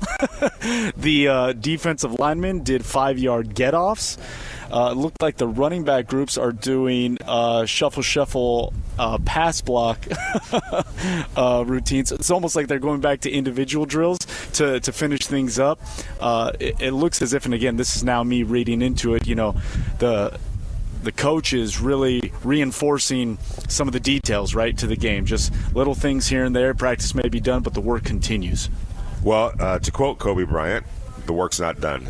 Even when you think it's done, it's not done, Vince, right? And heck, this is just the beginning, the way the Raiders' schedule works out because of the heat. This is kind of just the beginning of their day, So they've got a long day ahead of them. The work continues, as you just said, and that's a great way to integrate some more work, is to do it in a team bonding way with your positional group, which every room, has their own uniqueness to it. That's kind of one of the fun things about covering football and how unique and united all those rooms truly are. Going out to dinner, going to somebody's house for dinner, which we would love to be invited. Vince, where's our invite to one of those, right? And who would you want to go out and eat? I would say the offensive lineman, right? If you just want to. Of course. I mean, you talk about defensive lineman too. People are going to eat good. I know Raider Nation will love this next piece of news, but when you, as players are leaving the field, there is one player remaining on field one. And that is one Fernando Mendoza taking snaps, taking dropbacks, and doing few more throws, getting a few more throws in before his on-field workload is done. So I know that is music to Raider Nation's ears as a practice is wrapping up. Again, Andrew Janocko taking to the podium here in a matter of moments. And here is the Raiders offensive coordinator. see, do well, correct. Hand placement, coming off the ball, how we break the huddle, alignment, assignment. There's a million and one things that we can evaluate, get done now, and when the pads come on, there's another bunch of stuff that we'll be developing. Coach mentioned not to lose what you guys did in the OTAs and mandatory minicamp when you came to training camp today. What does it seem like to you? Do you feel like they all retained what you guys already taught? Yeah, I thought we broke the huddle very well. There was a couple things that we need to clean up. There's a couple things as coaches that we got to do a little better job in coming out, cleaning up, making sure that everybody's on point. But I thought the guys came out with an intent to practice today. Thought they ran around. They wanted to do the right stuff. They came out. They definitely studied. They definitely worked over the break. So that was fun to see. What do you think Mike Washington can add to the run game as a rookie? Just want to see him get better every day. He has, a unique set of skills and talents. We want to maximize each guy's talents, put them in the best position based on their set of skills to help us win. Where do you feel you've seen Fernando grow since he was back here in gym? Obviously, just the command of the offense, him being able to articulate things, how he sees it in real time, takes it from the meeting room and on the board in the film, brings it out here and be able to see the picture and then tie his footwork to that. Malik Benson is very smooth when he gets the football in his hand. Would you just talk about his development and what you're looking for most out of him in this camp, please? Yeah, I want to see his explosiveness come to life. He's we're going to want to maximize what he does, how he comes off the ball, being able to, challenge him mentally and do different things with him, and just seeing him grasp the offense and take it from the meeting room to the field. What are you hoping that Fernando learns from Kirk Cousins? I think first and foremost, just how to be a pro, how to prepare to practice each day, coming out with something to get better at, just a point of emphasis of what he can do better each day and being able to see that each and every day. On that same note, Coach said that he wanted to see Aiden and Fernando push Kirk Cousins. How do they go about doing that? Just getting better each day. Those guys, they love to compete with each other. They love to meet together. You walk in the meeting room, they're in there, they're just talking ball, they're talking about things. Kirk talks about things he's been around and different things he's seen, and then they bounce ideas off each other. Aiden's played a lot of football too, so he has some experiences. So those guys just making each other better every day, holding each other accountable, and then pushing each other up. How much does Kirk Cousins help this process, since he does have familiarity with this offense, even though it's evolving? Yeah, I think that's always whenever you have familiarity with the scheme, but also the people. It's always helpful, and it's always something that's valuable and you can build on. Coach Roman Hemby is a guy that you guys are high on, but what is it about him he's got to do in this camp to earn a roster spot? Sorry, it's a little warm in here. Although I've been around Vegas all summer, it's not that warm. I did see my first scorpion last night, so got that going for me right now. But can you repeat that again? Sorry. Yeah. What are you looking for out of him to win a roster spot? First and foremost, how can you get better at your position? What can you digest assignment-wise? Can we trust you in the role the role that you're in? And then, how do you help us on special teams as well? I think Coach talked about that yesterday, and we all know that these young guys, they got to help in all phases of the game. So, that's all stuff we're looking at and evaluating. How about Jeff, do you anticipate Ashton Genty making in year two? What have you seen from him so far? I think he's, taking a leadership role. Love to see that from him. Love to see him, just come with that enthusiasm every day. So we're excited for him and what he brings, and just keep coaching him every single rep, getting better, being very, very deliberate on what we're asking him to do each and every day, so we can build on his strengths and put him in a position to be successful. What do you think has been the biggest asset of having Kirk Cousins, not only on the field, but also just being able to mentor the rest of the quarterbacks as well, or not mentor, but just work alongside them? I think it's really, all those guys working together. Kirk brings a lot of experience and a lot of knowledge, a different offense, different situations, goods, bads, highs, lows, all that stuff. So, but all those guys have different experiences that they're drawing off each other. So whether it's Kirk, giving advice, or each other just bouncing ideas off of each other, making each other better, and pushing each other on the field, in the meeting room, together, being able to talk with the guys and share their experiences and what they're looking for, how to get open, and different things like that. That's all really valuable for us. In all of your training camp experiences, what's one thing that by the end of the training camp you look back and you go, okay, that's one thing that we did as an offense that allowed us to really gel and get to this point? What needs to happen? I think just our intentionality of what we're asking to get better at each day, and making sure that us as coaches, we're demanding that. Players understand what we're looking for, being very intentional, being very deliberate, and where we're asking to get better in each guy, whether it's individual, whether it's a position group, or whether it's a full offense. Just being very deliberate, and then being able to look back and those points that we set early in camp, those start to come to life in the later practices, in the preseason games, and then once we get into the regular season. You learn a lot about the offensive line once the pads come on, but what's most important for them right now as they're competing for these spots? I think they got to be elite communicators. They got to be the best communicators in the world, getting everybody on the same page. That starts with Tyler. That's something that he does very, very well, getting everybody going. But then the rest of the guys, being on the same page, working together as we go about finding our best five to put out on the field, how that fits together, and then how they start to build their continuity with each other. It seems like you're moving receivers around quite a bit. Just what do you make of the competition in that room? I think there's a lot of guys that are vying for spots to help us compete, help us win, and I'm excited to watch that competition unfold. Those guys come each day. They're very intentional with what they do, very deliberate. Coach Z does a great job of putting those guys in roles to develop, to be successful, asking them to do different things so we can develop their specific skills. You mentioned that you, along with the other coaches, there are certain things you want to clean up moving forward. What are those things for them? I think every day there's going to be something, just always working on our pre-snap process, always demanding that, the information that we can gather pre-snap, and then, how we're coming off the ball, how we're finishing each and every single play, whether you have the ball or not, but then, just playing all 11 as one and getting on the same page. Always seems very animated and fiery in practice. How important is that for your quarterback, and just how infectious can that be for the rest of the I think it's very infectious. I think it just starts by just, having fun and going out and preparing, putting the work in, beforehand, and then coming out and going to compete and loving to compete.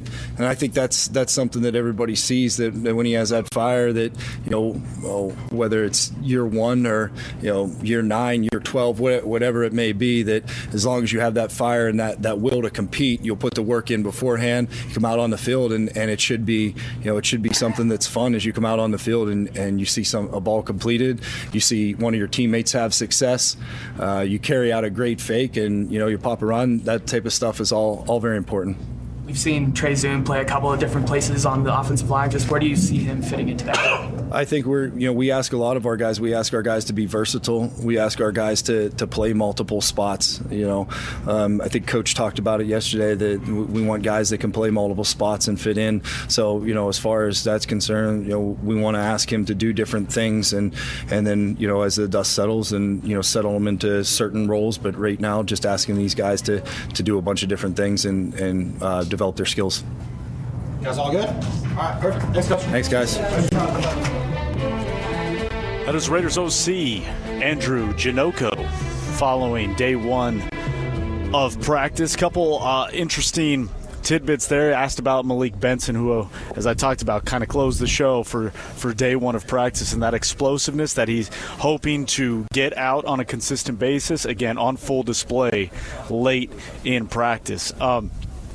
You talk about the animated nature of the quarterback position and the offense kind of just in general. That really ratcheted up as practice went on, and I'm curious how intentional that is, Vinny and Clay, in terms of just the shape that practice kind of takes, right? Like, there's no meetings before practice. There's a quick little 10-15 minute walkthrough before the stretching period, before individuals, before 7-on-7, before 11-on-11. Then it really ramps up. They go inside, do their film, do their lift, et cetera, et cetera. It was really interesting to see the makeup of practice on day one.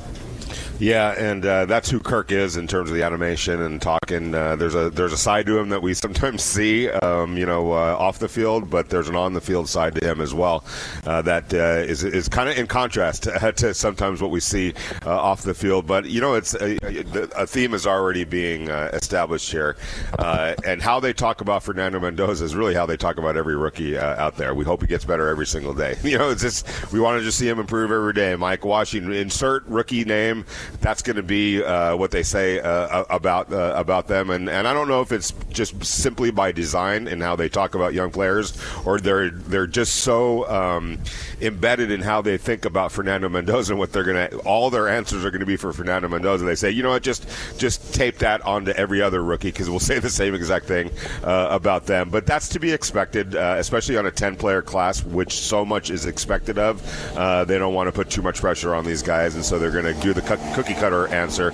But we're here to tell a different story, right, Vince, in what we see, and be able to really talk about the progress that we're going to see and how excited we may be of some of these young players. Well, I think the biggest thing that we learn, Clay, is we go through OTAs, we go through minicamp, and what did we see when looking at the quarterback position? We're trying to uncover how far along he's come, how much he's been able to ingest, download, upload, and take in. And I think, being day one, Raider Nation should be all smiles because during OTAs we saw him running with the threes exclusively, right? No matter how the coaching staff or the organization wants to phrase it, that is how it has been run. It was Kirk, it was AOC, and it was Fernando. And today told a very different story.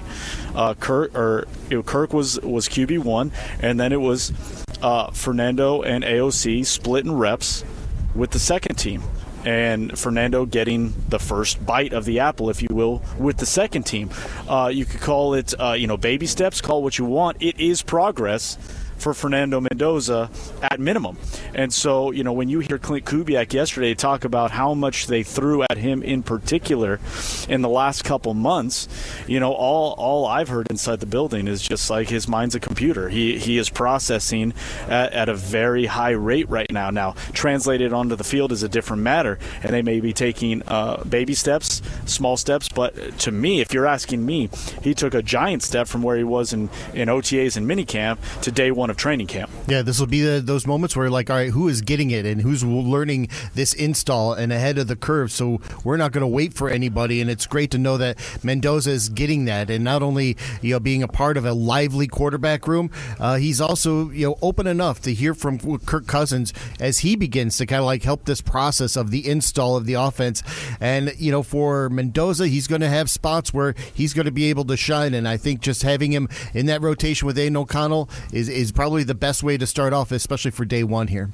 Yeah, and going back to OTAs, that was a little bit more about the install than actual competition. What they tried to do was give all three quarterbacks, and you're also talking about a third team offense. And I don't even want to use the word third team. They split them up in threes, but they had to get all those players up to speed on the installation of the offense, and that's how they distributed it.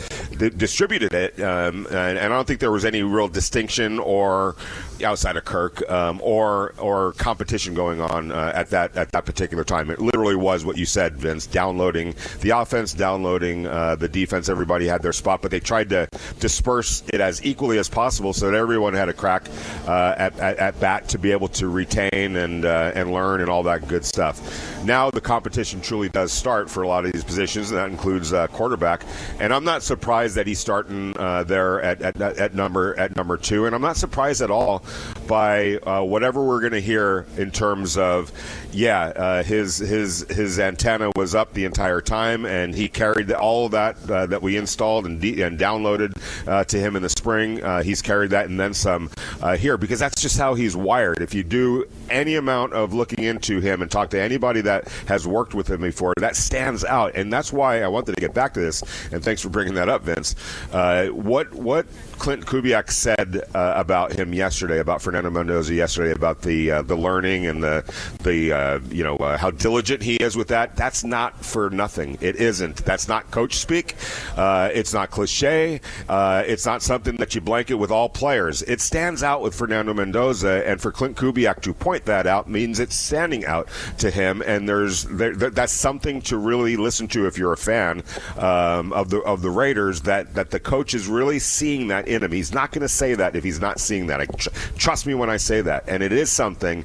It's a skill that he has. It's part of his makeup, and it's gonna allow. Yes, Clint Kubiak said it's going to come down to the field. We all get that. But understanding what you got to do is that's one of the great contributing failures of quarterbacks that fail is not understanding what you're supposed to be doing, is not understanding what you're seeing on the other side of the line of scrimmage. It's not making the right calls. It's not processing. It's all of those things that sometimes derail a guy that could throw the ball 100 freaking yards with pinpoint accuracy. If you don't know where you're supposed to get the ball to or what the defense is doing, it doesn't mean anything. And so that is a skill set, and Fernando has it on top of the other skills that are going to be easily seeable when he gets out there on the field. So it's a very important thing that Clint Kubiak is pointing out about Fernando Mendoza. Vinny, Clay, and not for nothing, I know that a lot of Raider Nation were worried about this in the last couple months, and I'm here to tell you that Fernando was under center, I would say most, if not nearly 100% of the time, taking snaps. Didn't trip one time. Made every handoff, and that's every quarterback that comes right. That's every quarterback that comes in the NFL now, Vince. Right? I mean, we obviously it's Fernando. It's the Raiders' first pick overall. You're going to make a big thing. We're going to make a big thing of everything. But every single college quarterback goes to the NFL played under center. More than 30% of the time in college. Can you name one? No, it doesn't happen. So whatever he's dealing with is the same thing that Caleb and Drake and everybody else dealt with coming out of college. 702-365-9200. Any questions that you have from day one of camp, we are here, happy to answer. Hit us up on the text line. Give us a call, 702-365-9200. More impressions, more takeaways from day one, live from Raiders training camp here on the Morning Tailgate, Raider Nation Radio 920. I think just, steady growth. Obviously Kirk's got some familiarity in the system, so that'll help him. But I think what you're looking for with any young player is certainly they're going to make mistakes. How do they respond to mistakes? And then do they repeat the same mistakes? And, when guys start repeating the same mistakes and it's hard for the coaches to believe they can run the system, they can run the defense, that's where you start to get in trouble. And, I don't think there should be no expectation that everybody gets everything perfect. I don't think you want that. You want to see how guys handle adversity or handle mental errors or, missed checks, missed calls, how they bounce back from it. And they can show you then that, hey, I learned from that mistake. I'm not going to repeat it again. I'm going to work hard to make sure I don't make similar mistakes in the future. And, that's a great mindset to be in for all of our guys. As John Spytek, Raiders General Manager, joined us at the top of hour number one here on the Morning Tailgate, just before Raiders' first practice of training camp, which is now a wrap, talking about Fernando Mendoza. And to Vinny's point from earlier, really talking about all the rookie class and even the veterans to an extent. It's a meritocracy at the end of the day. Best players are going to play, but as young as this team is and this roster is, it's the ones who don't make the same mistakes over and over, the repeat offenders, if you will, that will have the best chance to make their case, to be starters, to be impact players. That goes for everybody, but Fernando Mendoza, how quickly he can get online. How many times have we said, guys, it's about running your own race for Fernando Mendoza, and if he can continue to stay that steady Eddie, right, and that continual gradual rise, then the job will be his sooner than later. But until then, Kirk Cousins is QB1. He is running the show, and he is being pushed at this particular moment up until it is time for Fernando to take over. Yeah, and let's be honest. Everybody that had a hand in drafting Fernando Mendoza, they're human beings, right? And there's not that, I wouldn't say ego, but a little bit of ego involved, right? And so you're tied into it, right? You're tied into it. There isn't a person in that room that had a hand in Fernando Mendoza being traded or being drafted that wouldn't love to see. We're talking about him running his own race. Wouldn't love to see him be Carl Lewis out there, or you know what I'm saying? And Usain Bolt. Yeah, there you go. A contemporary track guy, and just sprint to that starting spot right now, right? I mean, who wouldn't want that? You drafted this guy first overall. Of course, that's what you would love to see in the organization, but in and around that excitement and that anticipation and you know that want, you have to also handle it correctly because, as we said, he is running his own race, and there's a lot of different factors that are going to play into this on the why you do play him early on or why you may hold him back a little bit early on. And quite honestly, all of those, I know that they're going to say, hey, this is about the team, this is about the right guy being in place, but if we're being honest, it's also about making sure that we really truly maximize this great asset that we have. And so a lot of that is going to be for him in and above the team as well. Obviously, that's going to play into it because ultimately, when he does get his chance, he's going to have to go out there and show that he can help this team win, and he'll either do that or he won't. That's how life works. But in the interim, before then, it's going to be not so much protecting him, but really doing the right thing by him in terms of how they develop him, the rapid pace they do it, how fast it happens, and how prudent they're going to be. But at the same time, if he's out there sprinting like Usain Bolt, he might just end all speculation and everything and throw caution to the wind. He's ready to go. Let's go roll with him right now. 702-365-9200. Let's get out to the phone. Snake Man joining us here on the Morning Tailgate live from Raiders training camp. Good morning. What do you got? Hey, good morning, guys. Oh, better you than me out there in that heat, man. I lived in Phoenix for 2 years. God bless you, man. But hey, real quick on the narrative that so many people speak with such conviction that Mendoza needs to get actual game reps to develop properly. I don't necessarily concur with that. I'd surmise that there is ample history to refute that narrative. Now, that's not to say a player can't learn from his mistakes, but as my dad always tells you, the old Russian proverb goes something like, it's wise to learn from others' mistakes and not your own, if possible. What are your recent examples of that? What are your recent examples of that? What are your recent examples of that? Of guys that learn that. Yeah, you said there's ample. Yeah, well, let me finish my point. I'll get to that if you don't mind. So hence watching not what to do, or not watching not as far as like sitting on the bench. A quarterback, a rookie, for like Mendoza, is watching what to do, but he's also watching what not to do, and that's my point about learning from other people's mistakes. Does that not make sense to you? Yeah, but you haven't answered the question in terms of what recent examples of there are guys that didn't go out there and learn how to play on the fly. This is quid pro quo. So this goes both ways. I ask questions too, right? And you answer them. So the way I'm looking at this here is you got a list of people here for Aaron Rodgers, Tom Brady, Patrick Mahomes, our own Ken Stabler, those guys, and probably a litany more if you want to do some more research that have sat on the bench. I've done all the research. I've done all the research. Guys who are drafted first overall, the only guy that didn't play early on was Carson Palmer, and that was eons ago. Everybody else played their first year significantly.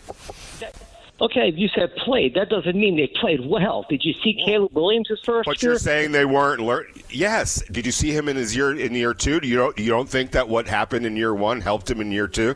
That's how he learned. It looked like a disaster when I watched him for half the year too, and those people would concur with that because if you watch him half the year, who cares? Do you think any Bear fan right now cares about what happened in year one for Caleb Williams? Look, I'm being honest. I'm being honest. Do you think anyone cared, or do they look back and say that was what he needed to do to get to improve, so that he was ready to seize the moment in year two? I'll say, okay, so you want to die on the hill, Vinny, that like he has to get his reps. You're the one that's dying on the hill, Snake Man. You're the one who's dying on a hill that doesn't even exist anymore. Because let me finish my point. The point here is I've been alluding to this for months. Yeah, and actually Spytek did too. Spytek alluded to this is a team, and they kept saying, I want to take the eye out of the team. This is about developing the other players too, guys. I'll say it again. I said it for months. Kirk Cousins is on this roster to also help expedite the development of the other skilled players. You know, when you put Mendoza out there, rookie quarterback, he's not going to know all the play calls. He's smart as a whip. He can make all the throws, but he's a rookie. So in my opinion, again, just my opinion, but I think people are overlooking the fact that Kirk Cousins knows the system, and they have to develop this young receiver core. One last one, real quick. Last year in Seattle, Kubiak had a guy on their roster they drafted last year, Torrey Horton. Milroe. Torrey Horton. Oh, okay. Go ahead. What's that? I thought you were talking about Jalen Milroe. No. Torrey Horton had played 8 games, Vinny. In those 8 games, he had 5 touchdowns receiving and 1 in the return game, and then he suffered a season-ending injury. Hence, they went and traded for Rashid Shaheed. My point is the profile of Malik Benson and Torrey Horton are very similar. I think the Raiders have big plans for Benson. Good talking to you guys. Enjoy the heat, man. Thanks. I just don't see the recent. I just don't see the ample recent. Yeah, you mentioned Patrick Mahomes going to a playoff team. You mentioned Aaron Rodgers going to a team with Brett Favre on the roster. Alex Smith was in place with the Kansas City Chiefs on good teams. This is not a team that's coming off a playoff or has playoff aspirations. So, and there's no recent history of first quarterbacks taken that didn't play significantly in their first year. I'm not saying it has to be game 1, but to me, it would be an absolute waste if he doesn't play. If I can bridge the gap with between you both, and I think the biggest difference, and this is what I would say to Snake Man, and we appreciate the call, is again, this is not a team that is coming off of recent success. This is a team in reset mode. So they're not trying. So the organization is not trying to bridge what they did last year to this year. They're trying to expedite the process, understanding while expediting the process this offseason doesn't necessarily mean flipping the switch overnight. So getting Fernando his real-time reps may not be beneficial to the team's win percentage this season. It will be like we saw with Caleb Williams, where he went through growing pains year 1. Year 2, he looked like a different quarterback. He was in the MVP conversation. Same with Drake May. And, I think that's, if you're going to look at that, now we can pick different examples of different quarterbacks where things worked, things didn't, right? But I think when you're looking at this specific situation for the Raiders, where they were a season ago, the fact that they don't need to rush them on the field week 1, as much as fans would like to, you don't necessarily need to. But the caveat is, hey, at the same time, the Super Bowl isn't right around the corner. Let's get him in sooner rather than later. Yeah, there was one caveat to what Snake was kind of saying, at least to Cousins with his familiarity with the offense, that gives Bowers, Genty a better chance to also perform productively, as well as the wide receiver core, instead of having to wait through the years of the games where Mendoza might struggle. Cousins gives you the best chance to get those skill players off and running early on.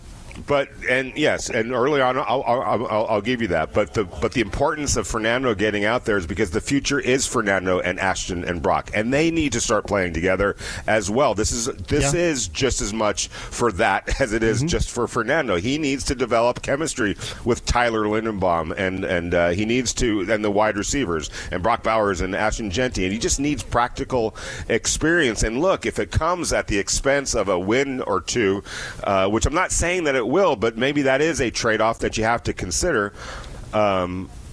Him bringing up Snake, I understand what he's saying. It was a disaster with the Chicago Bears. Okay, do you think the Bears fans, anybody in Chicago, even cares about his rookie year? Most likely they're looking at it and said it was a necessary component, right? Yeah, but again, to your point, it's not even apples to apples per se, because you can make the argument, you would make the argument they didn't have their head coach in the fold. This is why it's different here in Las Vegas, is that you have your coach and your quarterback in the fold. Yeah. So let them, blossom That together too, for sure. sooner rather than later. The Caleb Williams situation, again, well, I agree with you. Nobody in Chicago or Indiana cares what happened in year one anymore. No. But what they saw in year two with Caleb, year one of Caleb and Ben Johnson together is kind of their starting point. What you have here in Las Vegas is you have a starting point with Kubiak and Fernando, which is why I think there's more reason to want to see that take place sooner rather than later. 7:02. Go ahead. I was just going to say correct, and just the actual part of commanding a huddle, getting to the line of scrimmage, experiencing the speed of the game. You can sit there and say all you want, I saw what I should do and what I shouldn't do from the sideline. It's that vantage point doesn't exist in the actual game. Like, you're not you're in the moment when you're in the game, and there's no understanding of that at this level until you actually do that. And there's really no way to figure out, are you really ready to go handle that until you actually do. And even if you aren't necessarily to start off with at a high level, the goal is the more you do it, the more you learn, the more you settle down, the more it becomes the natural thing for you, and the better you start getting at it. 702-365-9200. We'll get your final thoughts on the final sit-down, but not before Clay has a present for you. Yeah, we got 2 tickets to go see the ex-ambassadors over at the pool inside the Sahara, Las Vegas. That's September 26th. You got to pick up the tickets here at Lotus Broadcasting, so be caller number 9 right now at 702-365-9200. This is the Morning Tailgate. Oh, Paisan. Oh! Back up. I'll talk to him about it. I've been telling you for months now this guy's no good. I want to sit down. All right. Answer the phone. I want to sit down. Hey! On Raider Nation Radio 920. It is the final sit-down here on the Morning Tailgate, Raider Nation Radio 920. Big thanks to our guests on today's program, General Manager John Spytek. Joining us to kick off hour number 1, Marcus Johnson of Tape Don't Lie, as well as Adam Hill with the Las Vegas Review-Journal. And you, as always, Raider Nation. Day 1 of training camp is in the books.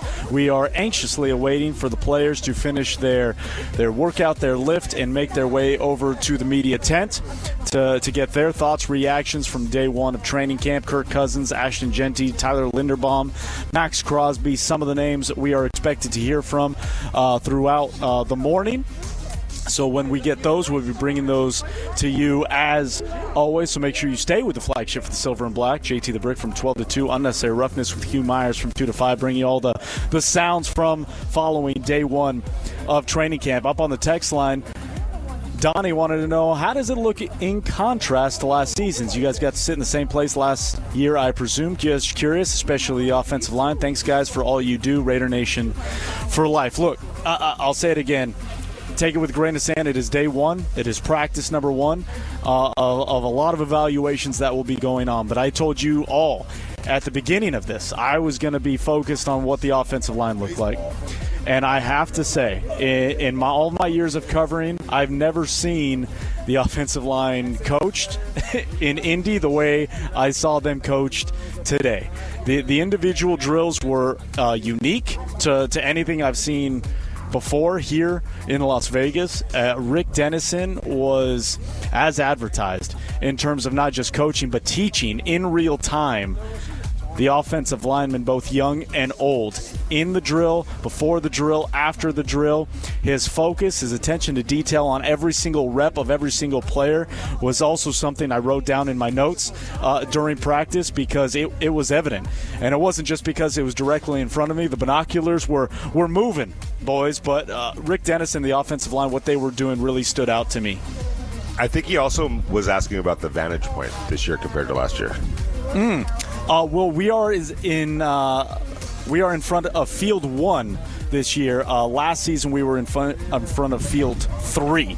Yeah. So different vantage point, which means last year we got a full look-see inside the defensive units. This year, at least after one day, it looks like the offense is taking over Field 1 to start practices, and so we got a full view there as well. But a couple other names that I wrote down just in terms of that, because we also got a question of who looked different. Dante Thornton Jr., I would say looks thicker He looks bigger than he did a season ago. And what's interesting, or I guess unique about that is, as I said, the rotations were interesting because it was Jalen Naylor, Trey Tucker, and Brock Bowers with the ones, and they were kind of a unit, if you will. The next unit was Besh, Thornton, and Michael Mayer. And they were working in with Kirk Cousins as well in the ones, and they were working with the twos and Fernando and Aiden. So it was kind of like a mixed match. So I can't sit here and say they were with the ones, they were with the twos, because it was a rotation basis. But, getting those first reps were Tucker, Naylor, and obviously Bowers.